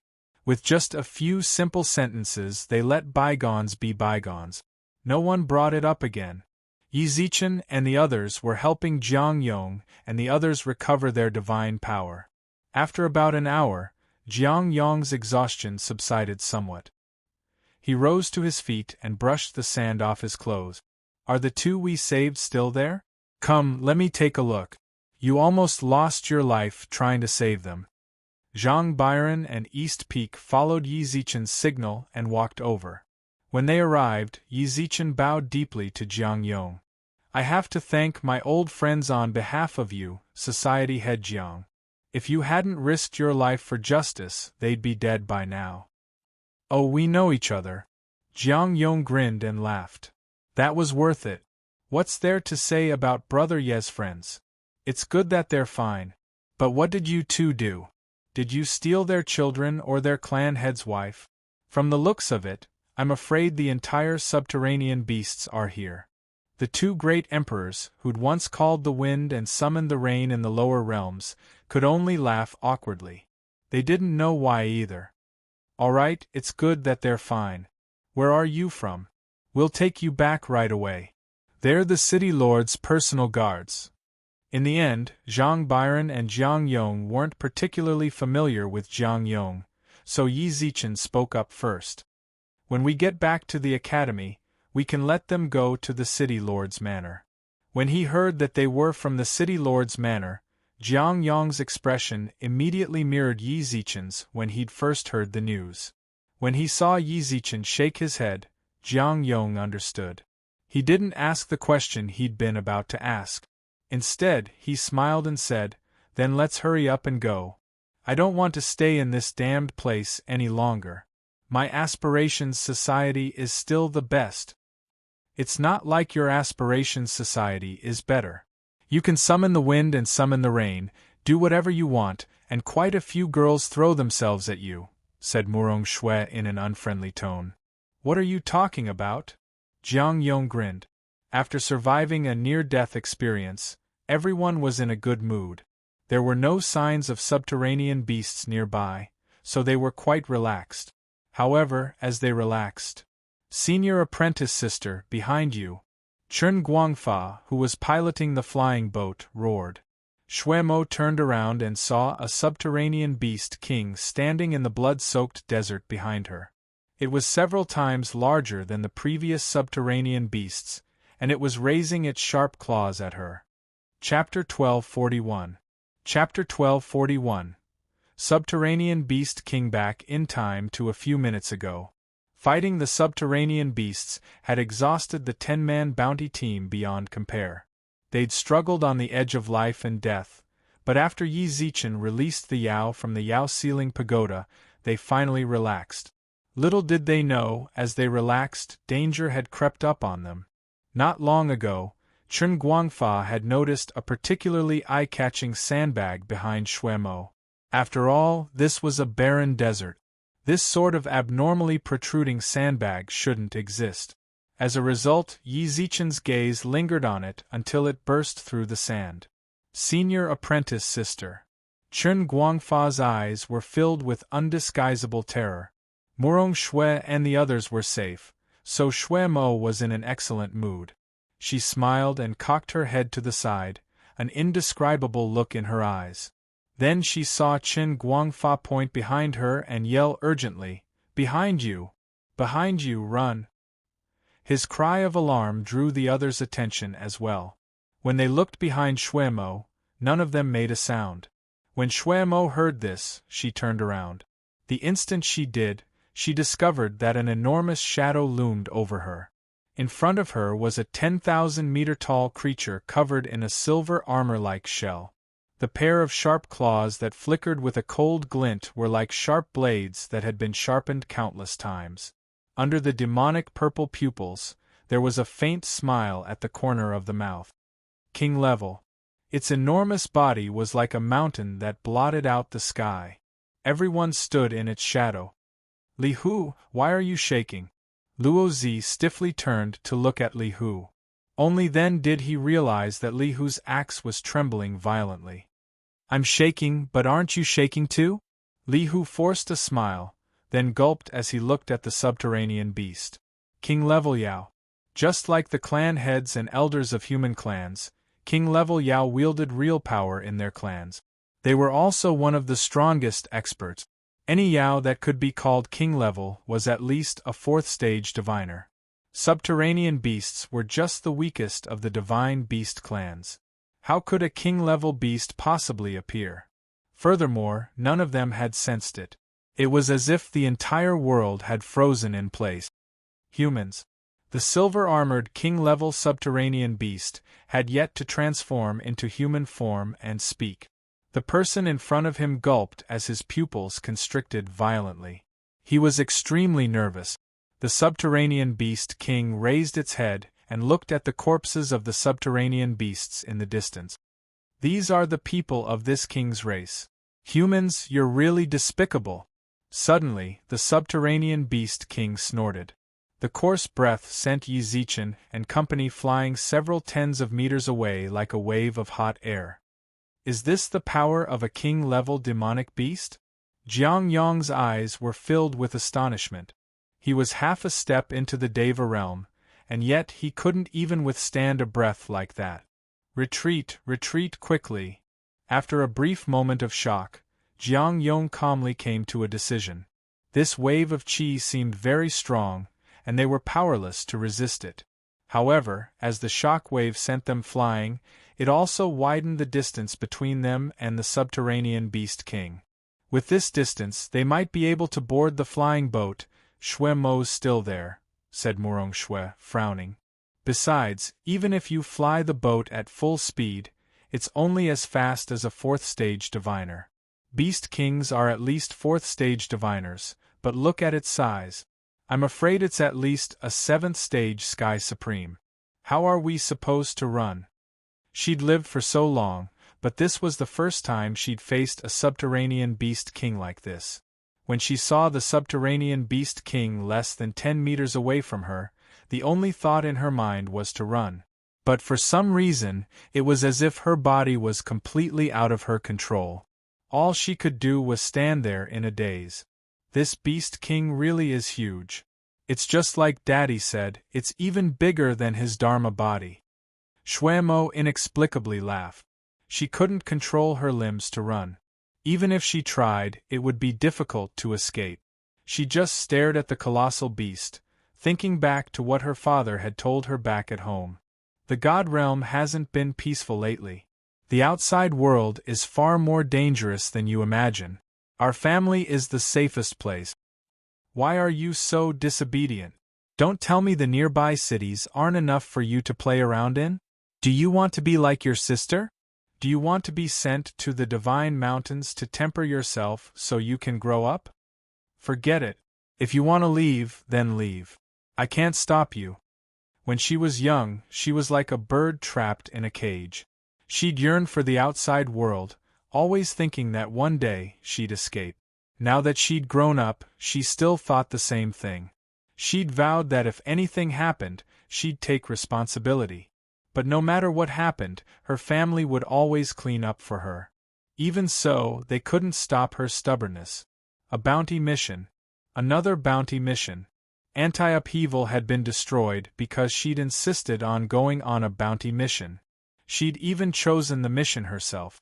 Back then, anti-upheaval's leader, her cousin, had used his own body to block the most dangerous attack in order to save her. She lived, he died. In the end, Anti-Upheaval's entire team died. She was the only one left alive. Now, she'd chosen another bounty mission. Danger reared its ugly head. Everyone had followed her as they wandered the line between life and death. In the face of true despair, all she'd thought about was forcing Yi Zichen to reveal his territory. She'd saved Murong Shui and the others, but now, should she ask Yi Zichen for help? His followers were indeed very strong, but they were nothing in front of a king-stage demonic beast. What should she do now? Shuemo asked herself, but no matter how hard she racked her brains, she couldn't think of a solution. I really should listen to Daddy, she thought to herself with an enigmatic smile. Then she put away her resentment. Her eyes flashed with sharp light, and a layer of frigid air appeared beneath her feet. I'll hold it off. You guys run. She screamed until her voice cracked. When they heard her shout, everyone could sense that Shuemo was unafraid of death. Even Yi Zichen froze. Perhaps he'd misunderstood her all along. She was troublesome, like a star of calamity. She always brought trouble to others. But after her angry shout just now, he felt that he needed to re-examine the relationship between the two of them. Who knew? They might even become friends. Not just on the surface, but real friends like Little White and the others. None of you can run. You look so white and tender, so you must be delicious. Let's start with you. The subterranean beast king's claws instantly swiped at Shuemo. Several ice shields appeared above her head, but they were as fragile as paper before the beast's claws. She felt despair. It was just like Anti-Upheaval's mission. She'd stared blankly in despair until a towering figure stood in front of her. Chapter 1242. Bring up the rear, cowardly and weak. Afraid of death. That had always been Shuemo's opinion of Chen Guangfa. It wasn't a derogatory term. Shuemo knew Chen Guangfa's situation and understood. Otherwise, she wouldn't have allowed him to stay by her side all this time. However, he was clearly such a person. No matter what he did, he was very careful. If there was even the slightest danger, he would retreat faster than anyone else. It was at this moment that he appeared in a situation of certain death. The subterranean beast king's sharp claws pierced through his heart from the back. Chen Guangfa's expression was odd. It felt like he was blaming himself for doing this, but at the same time, he felt that it was really good to do it. No matter what he thought, he had already done it. The instant the sharp blade pierced his heart, Chen Guangfa mustered all the strength he could muster and pushed her shoulder. Let's go. Shuemo, who'd fallen to the ground a dozen meters away, suddenly burst into tears. This scene reminded her of Anti-Upheaval's mission. Little Mo, let's go. At that time, her cousin also said the same thing. Let's go. Hanging from the claws, Chen Guangfa opened his mouth and screamed. His teeth were stained with blood, and as he screamed, blood was still dripping from his mouth. The invasion of king-class demonic beasts into the divine realm is no longer a simple matter of the two races interacting with one another. Send word to the Academy, the Skyspan Trading Company, and the Sea of Innocence. Tell them that the Yao realm is plotting something. Tell them to act promptly. Shuemo's tears streamed down her face uncontrollably. Chen Guangfa roared again. Go! Humph, you humans just love to put on this kind of drama. The subterranean beast snorted in disdain and threw Chen Guangfa to the ground. You don't look delicious. With that, the Beast King's bewitching purple light locked onto Shuemo. That's right. Sit there obediently. You won't be able to run away. Just sit there obediently and become this prince's meal. He slowly walked towards Shuemo, but at that moment, Chen Guangfa, who'd been tossed to the ground, crawled up to the subterranean beast's ankle, then grabbed it by the leg with both arms. It was as if he wanted to use his last bit of strength to slow it down. Senior sister, let's go. Chen Guangfa's consciousness was already blurred, and his voice was no longer as sonorous and forceful as it was at the beginning. His eyes were half open and he panted quickly. He punched the subterranean beast's leg, but his eyes were fixed on Shuemo. Let's go. Damned reptile. Even though Chen Guang realized that he could no longer pose any threat or obstacle to the subterranean beast, it still felt disgusted with him crawling on its legs. Bending down, its claws pierced into Chen Guangfa's body. Raising him in front of its eyes, it threw him heavily onto the ground and stomped on him. Guangfa! Shuemo was on the verge of collapse. She clutched at her hair as she stared at Chen Guangfa, who was under the subterranean beast's foot. You're courting death. Stop fooling around. Let's go. Just before Shuemo went berserk, Yi Zichen appeared behind her, grabbed her by the arm, and ran like mad. Everyone else had already boarded the ship. When Yi Zichen and Shuemo arrived, Murong Shui called out anxiously. Hurry up. Let go of me. I want to avenge Guangfa.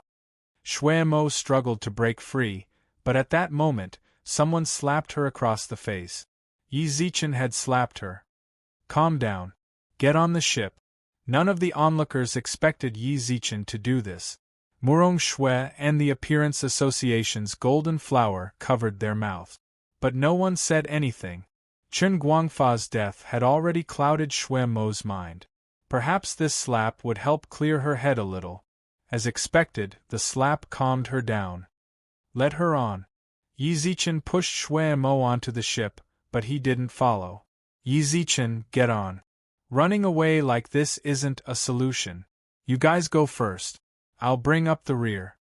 Yi Zichen smiled at the onlookers, then turned around and raised his hands. I'll see you at the academy. Trust me, it won't be a problem. Jiang Yong, start the ship. Everyone fell silent. They all knew what would happen if they stayed behind to bring up the rear. Let's go. Jiang Yong was the first to break the silence. He poured his divine power into the ship. He could see Yi Zichen's determination in his eyes. In that case, all Jiang Yong could do was safely escort everyone back to where they'd come from. You want to go back and report this? Not a chance. The subterranean beast king completely ignored Yi Zichen's existence. It stepped through the air and shot towards the ship. However, before it got a few hundred meters, an enormous net of divine power appeared in front of it, trapping it firmly within. What's this? The Beast King looked around and saw that within 1,000 meters of it, there were at least 100 Sky Supreme level Yao. They'd condensed their Yao divine power into strands, then wove them into a net to trap it. The Yao Ceiling Pagoda. It was still the Yao Ceiling Pagoda. Yi Zichen had found these Yao in the Yao Ceiling Pagoda. With the help of shadow charms, they'd been able to conceal their tracks. That was why everything had gone so smoothly. Of course, Yi Zichen didn't count on relying on a net of divine power to subdue the Beast King. If it were that simple, Beast Kings wouldn't have such transcendent status in the Yao realm. As expected, the net bound the subterranean Beast King for just a few breaths of time. However, that was more than enough time for the ship to speed up to its limit. It wouldn't be so easy to catch up. Kid, you're courting death.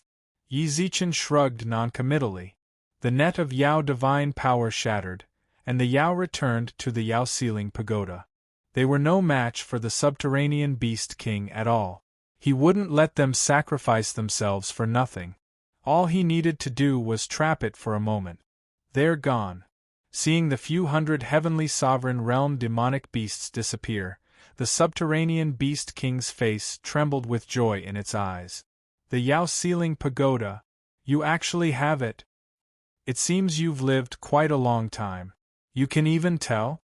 Yi Zichen had no intention of hiding it any longer. The Yao Ceiling Pagoda was a divine artifact the entire 3 realms fought over. If he spread the word, the subterranean Beast King would definitely focus on him. That would make Jiang Yong and the others even safer. So long as they returned to the academy and found help, and he could survive until reinforcements arrived, he'd be able to turn the tables. He'd stayed behind for 2 reasons, one and the other. He couldn't leave his hero's corpse behind. He had to take Chen Guangfa back to the academy.